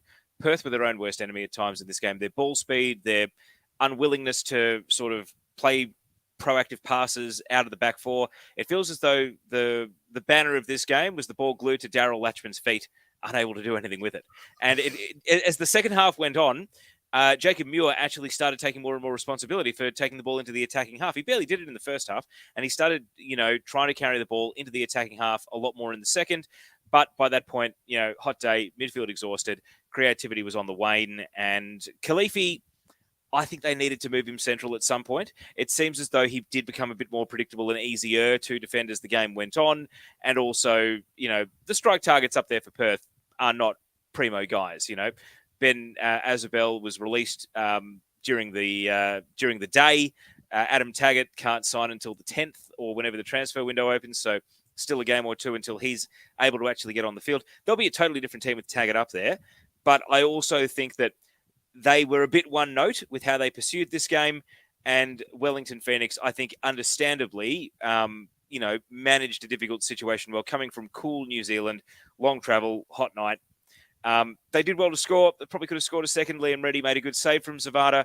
But Kryev had a really frustrating night, spent most of it tracking back rather than doing anything proactive in an attacking sense. I'd be interested in his heat map because I don't think he really touched the ball a great deal in a central position near the top of the penalty area, other than his very slick involvement in the one and only goal of the game. And of course, there were cheers heard all the way from the UFO because it was Steven Ugarkovic making the effort to hurdle through a gauntlet of two enclosing players and force a forward pass that actually started the chain reaction that led to the goal. But that was their one and only real moment of great quality for the whole game. It was really well done by Ugarkovic for that goal. I know a lot of plaudits going to the three foreigners as they combine, but yeah, that goal doesn't happen without Ugarkovic taking that game on. I'll go to a couple of the comments and questions that are coming in. First, quickly back to Alan Riley for the Jets. Outcome dependency regarding Pappas now hitting soccer Twitter. Thoughts on that? You can see the outcome dependency maybe exacerbating some of the criticism of the Jets, but as I said, you can't ignore what's happening in front of you. This team isn't playing as well as they were last season, and you have to acknowledge that. Joseph coming through. I don't normally have fun, says the worst person in the world. What do you want from me? I'm wearing a Santa hat. Look how cheery I am. I'm festive as all crap. And then a proper question from Alan Riley. What do we think of Jelicic? Looks very good. Now, so you and Mossy were calling him Jelicic on the call. When I say that name, I think Jelicic. No, I said Jelicic. Okay, Mossy was calling him Jelicic. Yep. Is it Jelicic or Jelicic? I think it's Jelicic, mate. Yeah, I'm going to go with Jelicic because that's what it looks like and that's what it should be. But what do you think of him? He's smooth. He's so smooth. I suspect he will grow in confidence. He's already got huge confidence in terms of individual situations, taking players on one-on-one. I feel as though he'll grow in confidence in terms of his ability to regularly impose himself on the game rather than to exist in isolated moments drifting in and out of games. Nick, I was just going to say, there was that moment at the end there where he sort of sent two Wellington players for a doggy and he could have actually scored the winner. It was, as Terry probably realized, second half wasn't that exciting. And it was that one moment after a lot of sort of, U-shaped possession, ball retention, not much, where the crowd actually got up and about and you thought, geez, he's going to score the winner here. But he just didn't shoot. It's like, mate, what are you doing? You've done all the hard work. Just get the shot away. But between him and Giordano Colli, they've got some two really talented young attacking midfielders at their disposal. Really, really, really excited to see what they can do with the two of them. It's going to be hard to see whether that you can maybe fit both of them in the same starting lineup if they're playing the system they are now. But look, for me, for Perth, the interesting thing will be is when they do integrate Adam Taggart and if they can get Khalifi further forward, they've actually got a decent attack there. It's just, I don't know, they just lack that cutting edge. I know, yes, they played David Williams up front and everything like that, but Yeah, just a lack of impetus, like a lack of dare, like very safe, and I think that's going to be the handbrake on them all season. So, I think at the end of the day, like, I think they'd be a little bit disappointed that, with the chances and they had even earlier in the game and the moments that they had in the game as well to actually force the question of a Wellington team that, Teo, as you mentioned, was spending so much time in the air and traveling and going from one condition to another. They didn't come away with more. Like, they have to, if they're going to do anything this season, as unlikely as it might be, they need to get as many points as they can at Macedonia Park. And the heat and, the fact that it's on their home deck, it provides an advantage, and they've got to make the most of that. So I think they'd be, as much as they'd be happy to get a point. I think in some areas it's a valuable point against a team like Wellington. I think that to an extent they'd be a little bit disappointed they didn't get all three. Yeah. And look, it's still you track to, I think, back to when they played Wellington Phoenix at Leichhardt Oval, which I think was Zadkovic's first or second game. The game where the Chad scored his one and only A-League goal. The Chad. Still not sold on him, not even close. But the Chad improvement was great. The Chad was great. The improvement from then to now is marked, but they were at rock bottom. Yeah, last season. So there's still a long way to go. Yeah. Any more thoughts on this game before we move on? We will touch on the other game that took place then. Brisbane Roar 1, Western Sydney Wanderers 1. Brisbane Roar, they've played 8. They've won 2, lost 1, drawn 5. They've only conceded 6 goals this season, which is the equal most stingy defence in the league with Melbourne City. Melbourne City have played 1 game less. Is Brisbane Roar what Western United was last season? They just don't have Alex Prijovic up front? Like, are they just going to grind their way? Like, this team should be losing games. Like, like all rhyme or reason suggests that they can't create anything moving forward, but they just refuse to bloody concede. Like, what is this team? No, well, they're like Western United last year, but they just keep on drawing. They're not winning 1-0. Like, this is the Western United. Is it because they don't have Prijovic? If replace Chaz Austin with Prijovic, are they top of the league? Yeah, but even in those 1-0s at the start of the season, like, Western United were just jagging a winner. Like, they had guys like Connor Payne and, Dylan Wenzel-Halls just coming up with individual moments. They were able to jag a winner. Unfortunately for Brisbane, they don't have a surplus of attacking options that can do that. And especially now Charlie Austin has left. And I know Warren Moon said after the game they're looking to bring someone in. It's going to be tough for them to get results, but it's supposedly Robbie Cruz is very close to signing. Yeah, and I mean, we don't know what sort of shape Robbie Cruz is in, post knee injury. Hopefully we can see, a good few months from him because he's a TNC favourite, Robbie Cruz. And, TNC approved Robbie Cruz. Yeah. So hopefully we could see him perform heading back to his boyhood club in Brisbane Roar. But I mean, like, this was such a weird game. Like, it was the ultimate, like, I thought it was going to be a 0-0. Like, I'm surprised there were goals in this game anyway. Like, I mean, what hell of a goal from Armiento, though. Oh, absolutely. Like, what a thunder bastard that was. Like, I know Robbie Thompson almost called it something else, but that was some hit. We're talking about Hazelwood versus Boland. We want someone to have outswingers on Boxing Day. It's Carlo Armiento. It was a knuckleball. It just it just moved the last minute. Lawrence Thomas could do just nothing about it. But I mean, Wanderers had chances in the first half to put this game away. Like, after Bozanic scored, there were some really good opportunities for them. But again, Western Sydney are going to be sort of playing with a handbrake without Ninkovic and Cassini Yengi. And this is the 3rd straight game without them for the entirety of the 90 minutes. I think Ninkovic only played about 20 minutes against Wellington before he got hurt. They're going to struggle without them too. And it showed. Like, I mean, as much as they've got guys like Neuvenhoff and you can bring Yenny Ngbakoto in there and you got Oli Bozanic who had some, midfield experience, they're going to be playing with a hindrance without those two guys because we saw how important they were in those first few games. Yes, good defense, but going forward, just not enough. And I think Marco Rudan actually said they're going to be targeting some attacking players in January. So, he spoke a lot about that, basically bringing on kids right now, giving kids opportunities, and he wants to get some more experience in there. Not really surprised because that's been sort of the squad profile. I mean, we're talking about experience. They do have an experienced player playing number 9, Krpic, but like, he's not scoring. Yeah, like at what point is the jury, able to be called back in and deliver a verdict on Krpic? Because right now, like if you've got like a Prijovic or a striker that can, create goals up there, Western Sydney might be top of the league. Like He scored 2 goals and he started every single game, Joey. 2 goals. Like it's not enough. And one was a penalty, wasn't it? Let me have a look. But I think there was the one in round 1. Yeah, I think it was. Or it might have been two tap-ins, I think it might have been. Don't quote me on that, listeners. So but Western Sydney don't play attractive, incisive, beautiful football. Like they're a Marco Ruden coach team. It does what it says on the tin. But in this league, the defending champions are Western United. Like I've said it before on this show, like we're talking about title contenders. Ruden can absolutely turn this Western Sydney Wanderers team into a title contender because you don't need to be a really good team to win the championship. You just need to be better than the team that you're playing on the day.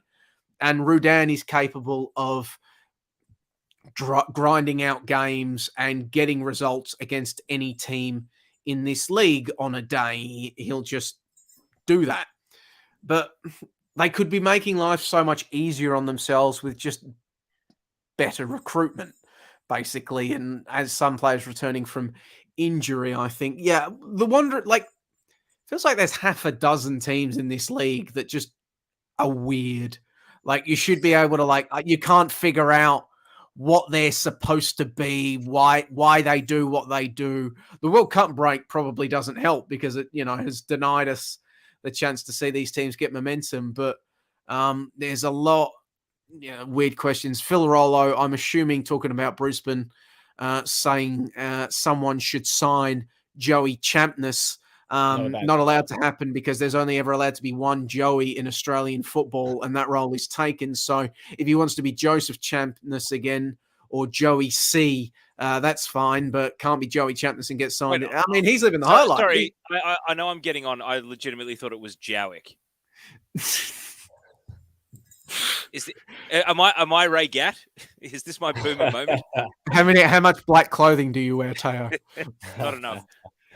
I've lost my train of thought now. But no, Joey C or Champness, he's living high off his settlement money that he got from that FIFA decision with taking his former club to court. So he's probably not in any rush. But I've been reducing. Correct. Very good, Ben. All right, that's all the A-League men games since we last recorded. Anything to add on the A-Liga hombres before we get to the A-Liga women's? No, just, games keep rolling on. Games keep rolling on, indeed. Actually, I did want to touch on that. How many new members will Western United pick up before Monday? Legitimately, that's something that Western United have to be careful about, because if fans buy a Western United membership and just come into the ground and cause trouble, well, they're Western United members causing trouble now. That's going to, and Western United will be held responsible for that.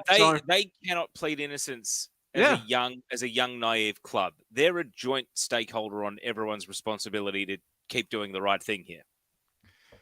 Yeah, so careful what you wish for. And I think Western United advertised how much their memberships cost in their statement on the victory sanctions, didn't they? They better hope nothing happens. I don't remember, but yeah. Yeah. Anyway, all right.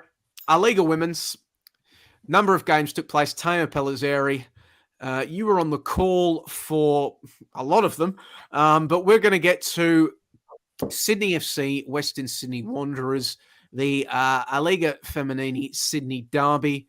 Yet again, Sydney FC beats Western Sydney. It's basically the Harlem Globetrotters versus the Washington Generals at this point, that rivalry. What did you make of the game? Game of two halves. Only issue is Western Sydney didn't score. Really, if you haven't seen the action, just watch the contentious penalty decision. It's in the 3-minute highlights, so credit to the guys putting it together. No hiding from just a phantom penalty call, really. And then there was a rather blatant non-penalty given for Western Sydney in the second half. At that point, it's 2-0. Courtney Vine scored a really great goal. I'm not sold that Courtney Vine is going at the full effort. To break the no Sharon rule, she's going at half rat power in this league at the moment, and that is still Debano gets it. Debano follows Egball. But I suspect that maybe it's also tapering to peak in time for the World Cup rather than hitting the season going at 100 k's an hour. Look, Wanderers haven't scored. Hold on. Is that a good thing? That I know we've talked about this tons on the show, but build up to the Men's World Cup, you had players going hard, desperately trying to prove that they deserved a place in Graham Arnold's squad. They were going out there desperate. I really need to give it everything I've got to make sure I don't lose my place. Trent Sainsbury did lose his place in the squad. Is it a good thing if we've got players managing themselves? Well, if it's not self-management, it's just not good enough form. So, but how closely is that being attended to? What would I say about this game? Wanderers haven't scored for 4 consecutive games. They've only scored 2 goals for the season. They've lost their first 5 games of the year. And when they kick off against Wellington on the 2nd of January, it will be 51 weeks since they last won a game, and they've won one of their last 19. And when you consider that a home and away season is now 18 games, and last season it was 14 games, to have only won one of your last 19, this should be a bigger deal. But maybe it speaks to the apathy of Western Sydney's fan base, that they literally just don't have enough people to go and, light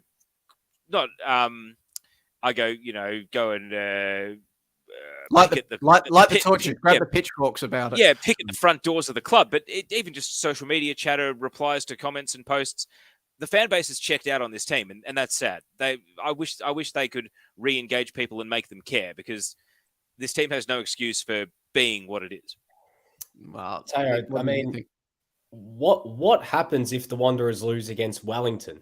That is the game. If they're going to win any game, I know it's in Wellington, and Wellington are probably looking at it as if that's the game that we can get off the mark as well. It's one of those. This is their Super Bowl.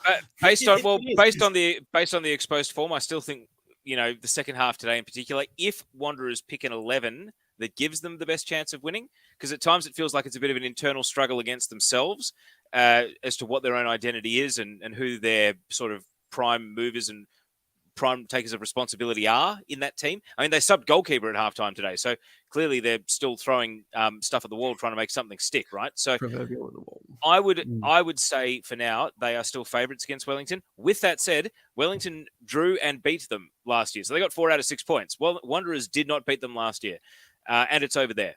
So the pressure's on. The pressure's well and truly on. Well, this is supposed to be an espresso Christmas Eve edition of TNC, so I am going to move us on, although I do think this is going to be something that we should probably devote a decent section of TNC onto. Western Sydney Wanderers. When it's not Christmas Eve and we can rope one of Taryn or Pakua. Yeah, we'll try to get all 3. Let's get as many of our the A Liga Femenina callers and the like that we have in the tent on the show, and we can discuss it in detail. Nick, one final point. One question for you, Tayo. Remy Simpson hurt. Madison Haley still dealing with a niggling injury. Just reading the AAP report now, Ante Juric, confidence, nothing serious. But in the case that Simpson and Haley are both missing, because they went from having both of them, and how do you fit them both in the team, sort of juggling the 2 of them? What happens if neither are available for quite some time? How do they work around this? They improvise. They either play Rachel Lowe as the falsest 9, or they put Mary Stanich-Floody, who is 16, up top, or they go with Princess Abini as a centre forward and Abby Lemon starts on a wing. They've got options. It's just none of them are natural options. That's, yeah. Or, and I hate to say this on Christmas Eve, fellas, Annika Starcic, the daughter of Stadge. She's a number 9. Oh, boy. Merry Christmas. Thanks and success. Enjoy the culture war. All right. Yeah, but a last-minute move for Cote Rojas when her injury replacement contract comes to an end, and bring her home. I've seen Annika play in the NPL. I think they could throw in the deep end and give it a go, because Sydney's a quality team and they'll give her heaps of support. It's better than being thrown in the deep end at a Newcastle or a Wellington or a Wanderers and a struggling team. Well, On the subject, Tayo, you mentioned going to a 16-year-old as an option. We mentioned Rojas as well, so I'm going to use that to segue into Melbourne City. Daniela Galic, the 16-year-old playing for Melbourne City, she got on the score sheet in their 4-0 win over Canberra United. Rojas scoring a nice goal in the 69th minute. Policina with a brace as well. I'm looking at this. You look at this Melbourne City team. They're top of the league right now, albeit Western United are undefeated, but they're in third because they've had the bye. But this Melbourne City side, they've got Holly McNamara, Rose Barkin, Wilkinson, Emma Checker, all to come back into this team. And you've got a longer season now to get them up to speed, to get them healthy. They might lose Amina Rekic because she's only here on loan from the WNSL, but it feels like Melbourne City, especially with and as Dario Vidicic gets more experience in the main chair as well. I really rate Dario Vidicic as a coach. It feels like this is like we've seen in previous years, Melbourne City start season slowly, and then previously it was their Matildas contingent coming in, and they just turn into a runaway freight train as the season goes on. Rojas potentially leaving when her injury replacement contract comes up is something to keep an eye on. But it feels like this is a Melbourne City side that is only going to get better as the season goes on, and they're pretty good right now. They are good, but Western exposed their vulnerability, which is their defense is still less experienced than last season, and they can be beaten. Does Rosebuck and Checker fix that? No, because Checker was there last year, and as much as Naomi Chinema is looking more at home in the A-League Women, she's still only 18, and Ross Backen playing in the middle of a back three didn't work at Canberra last year. So does she go to left back instead? Look, if they have 65 to 70% of possession and they continue to create more than 2 XG per game, they are going to score 2 to 4 goals per game. The question is, will they starve the opposition of the chance to hit them on the counter with P&P? Michelle Heyman should have scored a hat-trick in this game. She missed 3 excellent chances, 2 of them when the game was still in the balance and 1 of them when it was already 3-0. So they are still giving up chances to, other teams. And I still think that they are going to need to evolve and be more defensively solid in order to beat Sydney FC and to get their revenge on Western, and also to beat Melbourne Victory now that Victory are on song. They do look very vulnerable on the counter, City. That's one thing I really did notice. Like, there were chasms through the middle of the park and out wide yesterday for players like Jale and Milivojevic to expose. And Taylor, you mentioned it. That one cutback in particular, where Heyman was literally by herself in the middle of the penalty box that she blazed over. I still can't believe she missed that. Like, that has to go in. But Joey, you mentioned it, how this team's going to keep getting better. It's like you lose Rojas and Ekic, but you arguably upgrade to McNamara and Wilkinson. Like it's almost unfair. Like it's actually almost unfair to the rest of the league. Like it's still fairer than when they were adding 3/4 of the Matildas starting 11 to their team. To be fair, in 5 years' time, Accardo and Carriage might be in the Matildas, and we just don't know it yet, and we're watching it happen before our eyes. So and probably Galic as well. Like, let's be real. Like, she's probably going to be fast. Well, Galic, I might be all on my own saying pump the brakes on Galic, because every other expert I talk to is not pumping the brakes. I'm always going to be, I'm not going to say no to pumping the brakes on any 16-year-old. It's not really fair to declare any 16-year-old the next big thing. Maybe this cycle might be a bit too soon for her to, break into the Matilda squad, but maybe after the Women's World Cup, I reckon. Well, yeah. Certainly, 100%, 110%. It was supposed to be one of the signs of Australian women's football maturing and becoming more professional, and now the resourcing becoming greater, that players were sticking around longer, and we weren't throwing 15-year-olds, 16-year-olds, Kerrs and Carpenters and Van Egmonds into the national team anymore, that we were able to have a more gradual graduation process of junior national teams and the like. That's the sign of a mature footballing system that's supposed to be working well. So yeah, we don't need to, be relying upon well, we don't need to be heaping more pressure on a 16-year-old. And that's something that Daria Vidicic has talked about, that he said she can be anything she wants to be, but he's very aware of not adding too much pressure to her and managing her along, which is probably another benefit. I mean, Dario was a pretty handy prospect, had a lot of plaudits coming forward, 2 Croats. Like, he can probably relate to her, and he's not too far removed from his playing career, that he probably knows how to manage that very well moving forward. So, just one question to you both. Yes. I mean, Riley Dobson wrote in a Keep Up column this week about players that could potentially push for a Matildas call-up, or who should be in the reckoning, and one was Grace Maher. What are your thoughts? Is Grace Maher someone to potentially keep an eye on for a Matildas call-up? Are you guys in the camp that she should get an opportunity, or it's we're going to pump the brakes on that one as well? There are lots of good technicians in this league that don't have the tank to keep up with international football. You watch that Germany versus England final.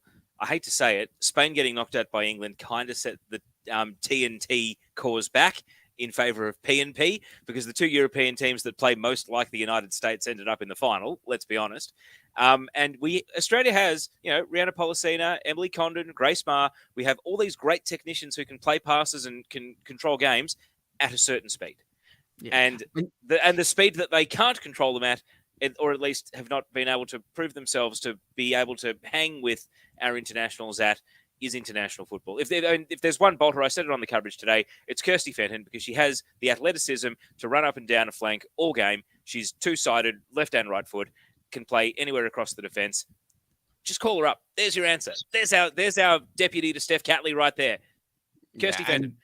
And you also need to bear in mind, it's been one of the motifs of Tony Gustafsson's press conferences ever since he's come in, like the physical level you need to be at to play international football, and the step up in intensity that international football represents. It was at the core of his previous criticisms of the A-League women's competitions and players that were sticking around for the NPL, that these competitions simply weren't of the level of physicality needed to prepare you for international football. Now, he's copped a lot of stick for his statements around A-League women's. You can take issue with it and maybe places as much or as little importance on that as he does. However, he's the coach of the national team, ergo he's the one picking the squad ostensibly. So you have to pay attention to these things when you're analysing potential bolters. But there was one other game played thus far this weekend. We've had a few postponements in the coming days ahead because of heat, but the Newcastle Jets nil. Can I interrupt, Joey? Yes. There were 3 teams in this game: Newcastle Jets, Brisbane Roar, and Katrina Gorry. And Katrina Gorry won this game 2-0. Team Unicorn won this game 2-0. You were watching, Joey. I was calling. That people don't need to hear from me about this one, because my opinion is right there in one sentence. What was yours? I mean, I can't really add much to it. Katrina Gorry is a very, very, very, very, very, very, very, very, very, very good footballer. Like, as I mentioned in my match report, Brisbane Roar hadn't won a game all season. Katrina Gorry comes. Katrina Gorry. But sorry, I'll say that again. I'll start again. Brisbane Roar. Katrina Gorry comes back into the squad, and all of a sudden they go on a winning streak. Like, she's just a very good player. And Hensley Handcuff's a great pickup in goal as well. Like, she's athletic, yeah. Raw give me a best of the rest vibe, though. I don't think they're going to touch the top 4. The way they were beaten 4-0 by Sydney FC, they play Sydney again with Gorry in Brisbane, but I think that's a watch this space, because it's only in a week's time and it's a 2 p.m. Brisbane kickoff. So, yeah, we'll have to wait and see. I hope that there's a cold snap in Brisbane. The one thing that I took out of this, guys, was Murphy Agnew. Just hope she's all good. That was a very, very nasty collision. So just sending all best wishes to her and hope that she's all good. I'm not a medical expert. I'm not an athletic trainer. I'm nothing like that, but I have to question whether standing Murphy Agnew up after she'd fallen heavily like that, remain prone on the surface without moving for so long, when she's basically being held upwards and sucking on the green whistle, whether standing an individual who has a potential spinal injury up was the right call, especially when in the end she couldn't walk off and she had to be stretchered off. like I said, I'm not a medical person. It just sort of feels like when somebody has a potential spinal injury, you shouldn't stand them up in those circumstances. But hopefully, apparently she rejoined the bench during the game. Ash Wilson said that it was a scary situation, but she's hopeful that it's not too bad. But yeah, scary situation for Murphy Agnew. Anything to add on the A-League women's front before we move on? No, Dub Zone's back on New Year's Eve, and there's a game on the 27th, which is City Perth. And that game has been moved now. It is going to be played after the men's game, Central Coast versus Melbourne City. Yeah, has been moved back because obviously it's supposed to be 36 degrees in Melbourne on Tuesday. So don't want to play football in that. But we shall now move on to the next part of the show, and well, it is a Christmas edition of TNC. So Christmas stockings. I'm not sure what you gentlemen are going to find in your actual Christmas stocking tomorrow morning, what it has been stuffed with, but what do you think Australian football needs to find in its Christmas stocking? What do you think it's going to be delivered? Now, young boy, Lockie Flanagan, has sent through a audio file of what he thinks. However, I have yet to actually move it from the chat into any sort of device. So what I might do is just play it and hold my phone up to my speaker, which is just fine production values here. But we should just preface this by saying these have been sent while we've been live, so we're going totally okay. So we're not going totally nude on his, but we are on stalls. No stalls. So. God, yeah. I'll send one through. All right, Nick. Whilst Teo shares his, you need to just screen stalls and make sure that he doesn't. Yeah, mute yourself and screen stall. All right, Teo, what do you want Australian football to find in its Christmas stocking? I think a roadmap to the connected pyramid, National Second Division. Every time we bring this up, someone tags on a year. No one has said 2025 yet. So the next time there's a news drop, I do not want to see the number 5 in my stocking. I want to see no 5s. I just want to see 2023s and 2024s. I don't want to see any 5s. I think we have plenty of trust in Football Australia. Yes, there's been the Avondale bespoke court case, which was a year ago now, back in February. We had the Sydney United Australia Cup final. But we rolled with these punches. There are too many people who still want this to happen. There are too many people who are still committed to happen. I want to open my Santa sack and I want to pull out a pyramid, and that pyramid will be the interconnected pyramid of Australian football. We are slowly but surely making our way towards the panacea, if I can break the no Sharon rule again. So I'm hoping that we see that in the sack. And you know what? Joey, I think this conversation has reminded us that things are nowhere near as doom and gloom as some people would have you believe over the last 2 weeks of the Australian game. I don't have any great demands for what is in that sack other than to, we stage a good World Cup. I get to do something proactive and contribute to it, whatever that may be. Yeah, let's have a good year in 2023. That's what I want in the Santa sack. Okay, I'm exporting Stoll's audio file now. That he's gone over 4 minutes. Bloody hell! I'm exporting that audio file now. Can I just say, having listened to the first minute and a half, there is a lot of waffle. This is TNC. Waffle is what we do. So as I import the rest of it to make sure it's all kosher, or do we? No, as long as he hasn't dropped the proper magic, I think we're okay. Yeah. Let me all right, so Nick Devano, you can take us through. What do you want Australian football to find in its stocking? First of all, I guess from a purely selfish marquee standpoint, I want them to find Luis Suarez in their Christmas stocking for January. And I would like that Marco Rudan's experienced attacker is Luis Suarez, just to purely boil the piss, because it would be awesome to see him down here and also playing for the Wanderers. Just add a little bit of extra, a bit of something, I think Suarez playing for the Wanderers is honestly perfect. So for me, that's the big thing that I would love to see in the Christmas stocking.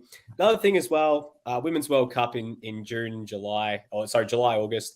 I just hope to see everyone get behind this. Fans getting to stadiums, packing them out, really getting behind the Matildas, getting behind just other nations. Like if you can get to a game, go check it out. It's going to be a great atmosphere.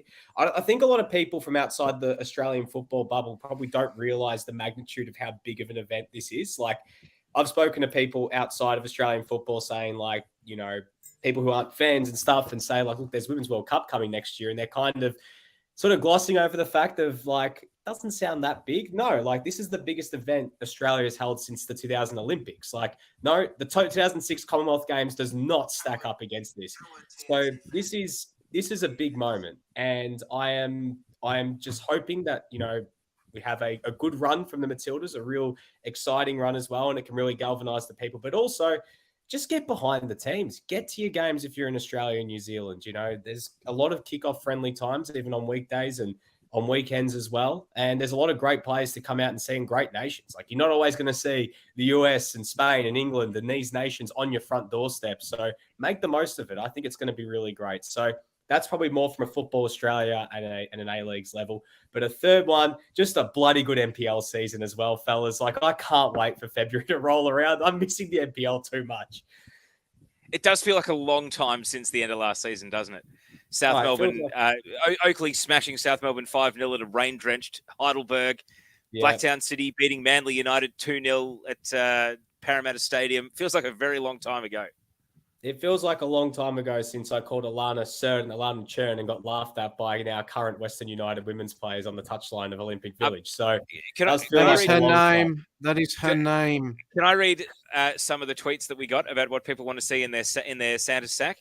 Yes. I have some horrendous news for Paul Case. Paul said a sub 2-hour pod. Sorry, Paul. Wow. We went sub 2 hours last week. What does he want from us? Marco says a Canberra United men's team announcement. Why would he say that? Georgia Rajic said goals of the year not scored against Lawrence Thomas. So even though he's now at Western Sydney United, G-Raj not appreciating that Lawrence Thomas is still copping bangers against him in the colours of Western Sydney Wanderers. A lot of people replied about aliens, about UFOs, like just stuff that I don't understand. Someone's going to have to explain that to me when we finish the show, because I don't understand, fellas. Now we had a curious one here from Nicholas. He said maybe a break-off pod. What? So is it? I think are we at the point now where they want a spin-off show from TNC? Do they want the Better Call Saul version? If TNC is Breaking Bad, do they want Better Call Saul and El Camino, the TNC version of El Camino?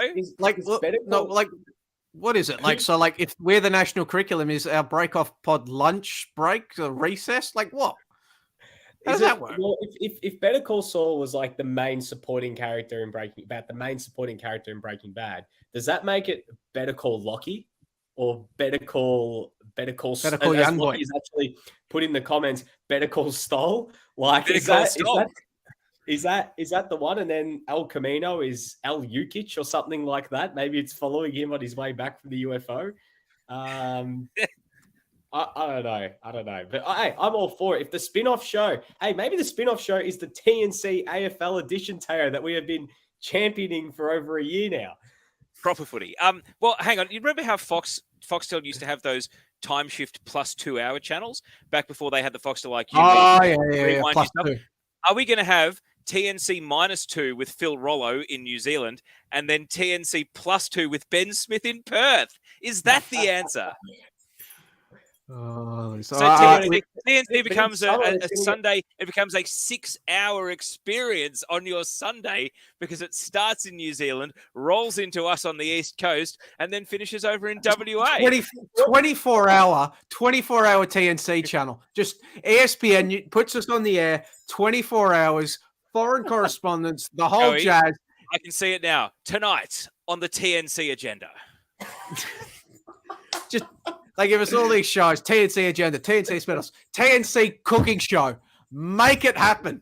Are we gonna get like, when we finish up in Perth, what's the next time zone? Like do we go to Southeast Asia? Like is it gonna be the the Thai Singapore edition, then Slingers. we go into TNC India? Like that's when we come back to the East Coast and it's up late with TNC or TNC after dark. Yeah, we'll get hot dogs. We'll bring him. Yeah, get hot dogs. Hang on, who is the soccer Twitter equivalent of hot dogs? There'd be a few candidates, surely. Leave us in the comments. I probably shouldn't say. Leave it in the comments. Who is the soccer Twitter equivalent of hot dogs? But now we talked about him. That is Ben Smith has just put the Sharon rule. That is a brilliant name for the podcast. All right, here we go. Nick Stoll put his message in Signal, so I've been able to download it. Lockie put his message in Facebook, so I haven't been able to download it. Here is Nick Stoll's Christmas wish.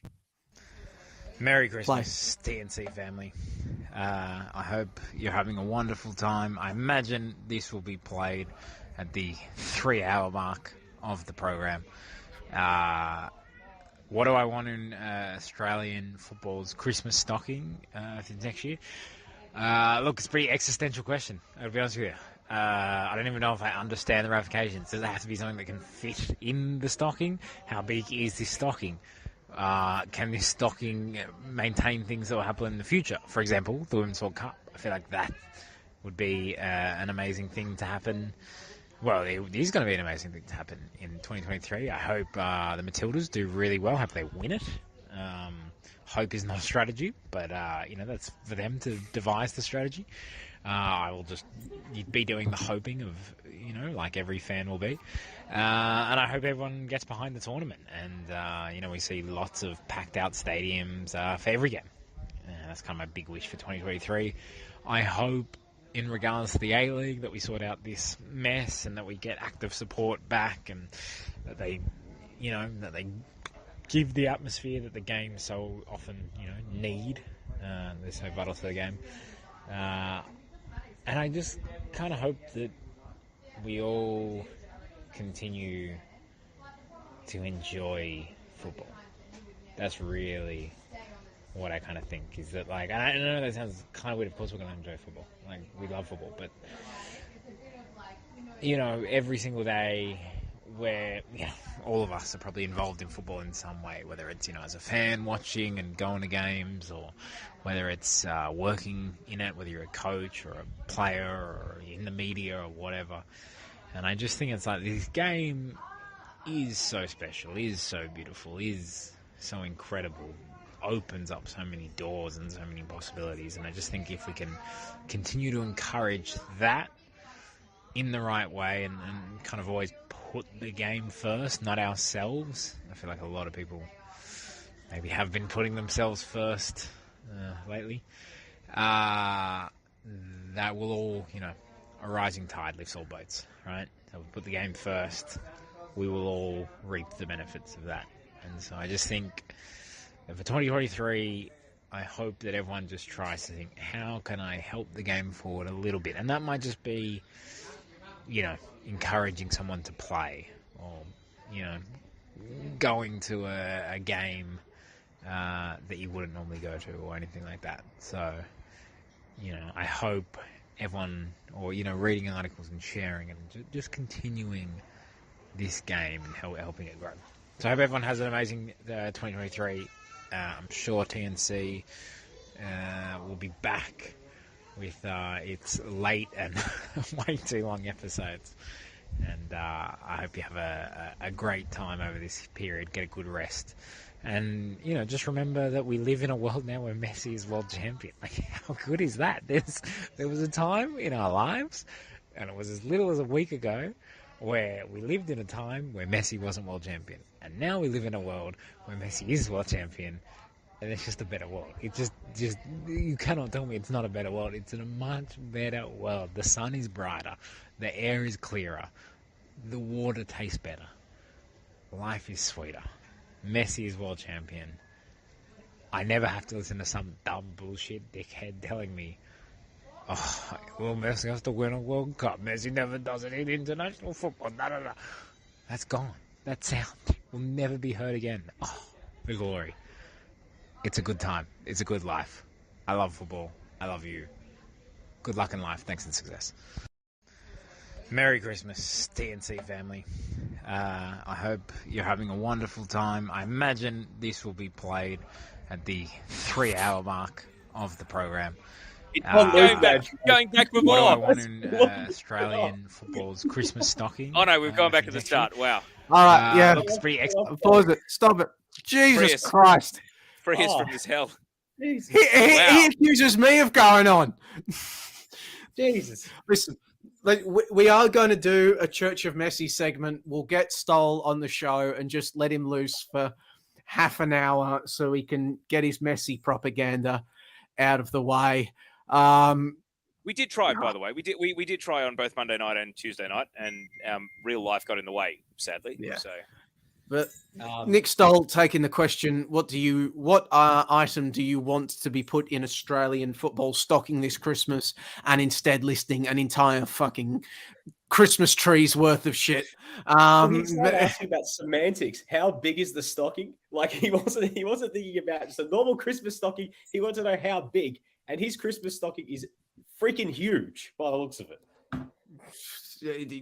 Bigfoot stocking. Bloody hell. Okay. Right. Right.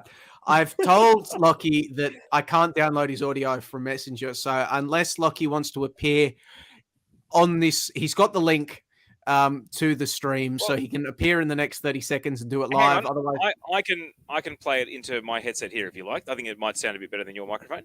Okay, play Lockie's audio, please. Stop me if this is no good. Hello TNC family, it's Lockie Flanagan or Young Boy or whatever incendiary name you might prefer to call me here. Hope you're all having a wonderful festive season so far. Just dropping in to do my hopes for what's in my football stocking this year. But look, in the spirit of the season, it's a time for giving. I'm actually not going to talk about what I want for football. I'm going to be talking instead about what I hope to see in the stockings and the immediate future of the other members of this podcast, starting off with Nick DeBarno. I really hope that in his Christmas stocking is an armistice paper to end the great microwave war of 2022 so that Nick and his microwave can finally shake hands, end the battle, and he can appear on future pods with no internet breaks, siren to siren.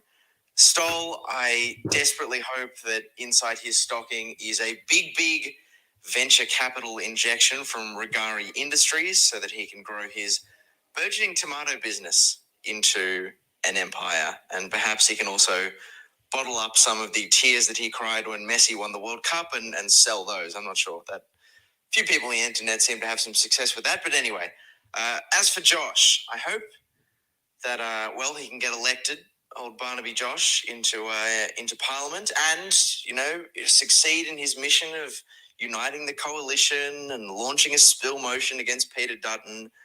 Look, politically, that's not really what I want, but I know that's what Barnaby Josh holds very dear to his heart, so I wish him all the thanks and success in the world for that. Well, Joey, in his stocking this year, I hope... Well, it's not in the stocking, but I hope he finds it in his heart to say something nice about Scotland in the next year. Let's pull a bit of kindness to Scotland out of that stocking, Joey. You are, old English so-and-so. Teo, I hope that inside his stocking is an ability to stay in touch with the common man and keep calling the New South Wales NPL in and amongst all his other commentary commitments so that next year he can become the first person in Australia to call the top 3 tiers of Australian soccer in one calendar year. And finally, that leaves Ante. Now, Ante, well, I hope I find Ante in my stocking, to be quite frank with you, because I haven't seen him. I haven't checked the stocking. Maybe he's been in my Christmas stocking the whole time, and that's where Ante's been hiding. Maybe you should check your stocking at home. We're running out of places to look at this point. But seriously, I hope we can find Ante, and if not, if he is lost to the cosmos, I hope in whatever UFO, grayed out in in the big wide world that's holding him captive, I hope he's enjoying playing 4D chess with the aliens, listening to his cosmic jazz, and telling his captors why Luka Modric is more impressive than the interstellar travel that led to his abduction, which we all know he would have done that. But most importantly, to all of you, I hope you have a lovely festive season, and I wish you good luck in life for 2023. Thanks and success. How come everybody else gets peace and love, goodwill? I hope you have success. I miss you. I want to find you. And I get a bloody demand. Everybody else gets goodwill. But I get a request. Merry Christmas, Ebenezer Joey. I get a request. People wonder why I'm so jaded and angry and the worst person in the world. It's because Joey, I'm driven. Say it. Bar humbug. Bar humbug. Come on, Joey. Knocks on all your houses. And I hope Santa doesn't visit Lockie Flanagan. Bloody hell. People wonder why I'm so jaded. I get driven to it. I even wore a hat. I'm going to start calling you King Longshanks sooner rather than later, Joey, the way you're going. It's for a bit of a Braveheart reference there. I enjoy the comedy stylings of Billy Connolly. There you go. Scotland looks very pretty looking at it from Carlisle. There you go. I've met many very nice Scottish people. No,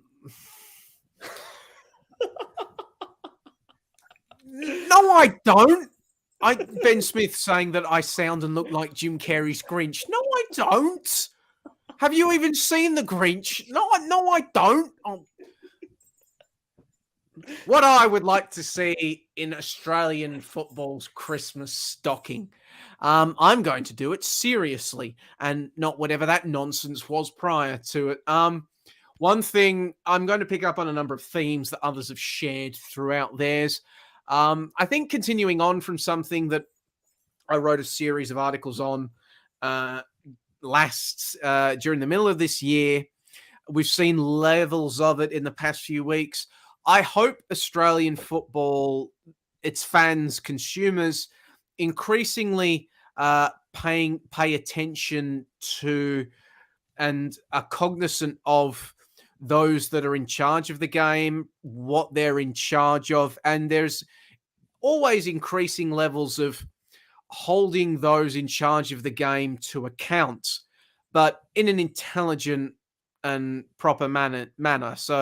And a properly informed manner, remembering what Australian football's leaders have promised in the past, how they have acted in the past, and holding them to account for those actions.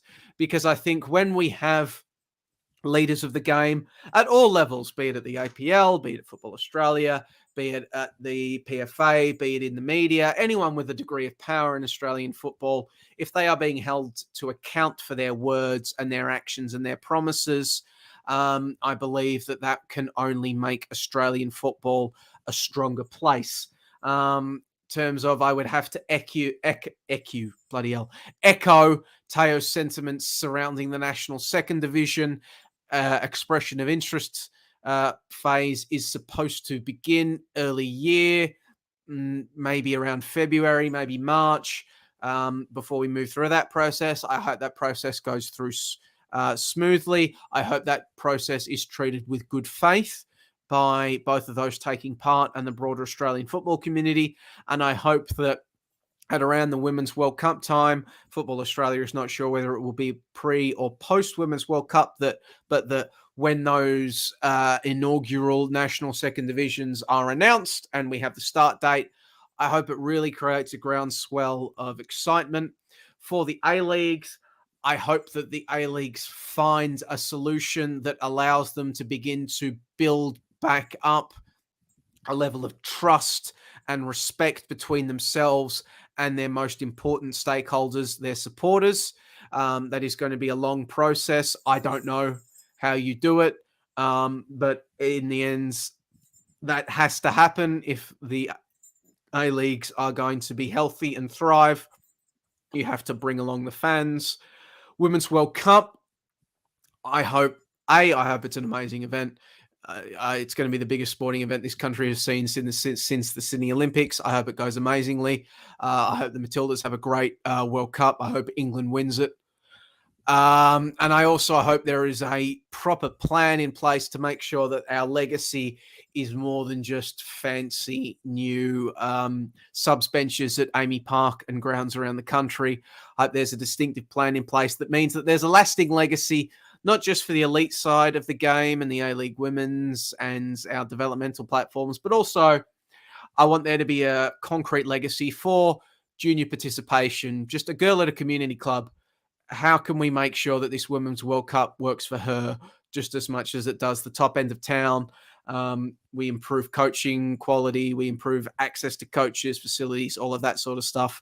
I want the Women's World Cup to have a massive impact for the grassroots as well. National teams, just, yeah. To be honest, now I'll just descend into what Stoll says. I just hope everybody has a nice time and that we all like each other and that we all support Australian football. In my case, biased, I hope you all click and read my stuff and tell my editors how much you appreciate it, so somebody finally sticks a ring on it and I get a full-time gig somewhere. And yes, that kind of stuff. But yeah, Joey's cheap plugs. One last cheap plug. More like Joey's cheap job plug or something like that. But yeah, those are my thoughts. Is Joey's cheap plugs, do you reckon it's outranked the amount of eyes Damien Barrett used in his interview with Max Becker? Oh, no. Just very quickly. We came back for an emergency podcast in Christmas week as well, you know? Yeah, there we go. That was more, that was less a joke. That was less This can't happen. This can't. Someone outside the tent's bagging us. This is unacceptable. And then Alan Riley coming up with another accent barb. Yeah, I think that last bit of mine was less a Joey's cheap plug and more a Joey's cheap issues come and get me plea, to use football manager parlance. No, but it's been great year. What else? A Liga belt. No change in that. The Mariners won, so Caltech retains the A Liga belt. Fantasy round hasn't concluded, so we're not going to get into that. Could we have a first two-time champion on Tuesday? Fallon Barish as a man of the match performance in a Melbourne City win. Possibly. Two-time. What a showdown. A situation like that. Or, well, when's Western United next playing now? Because they're not playing Wednesday. When is their next game? Like in A-League Women's? Great question. Assuming their game doesn't get reorganised before it, it's away to Perth Glory on the 1st. So Riley Basin is coming for Alana Cern. It's going to be interesting to see whether she can retain. Yeah, I wonder who's commentating that game now that you've jogged my memory. Sunday, January the 1st at 7 p.m. Eastern. There we go. Are you doing it? Yes, was that you checking your roster or? No, Jamie Vardy. It's me. It's whatting me. Okay. It's Teo Pellizzeri's call. Right. We've gone over 2 hours now. This was supposed to be an espresso edition. We've failed miserably. But what I'm going to say, I'll wrap it up now by saying this is also our last show of the year because next Sunday is going to be the 1st.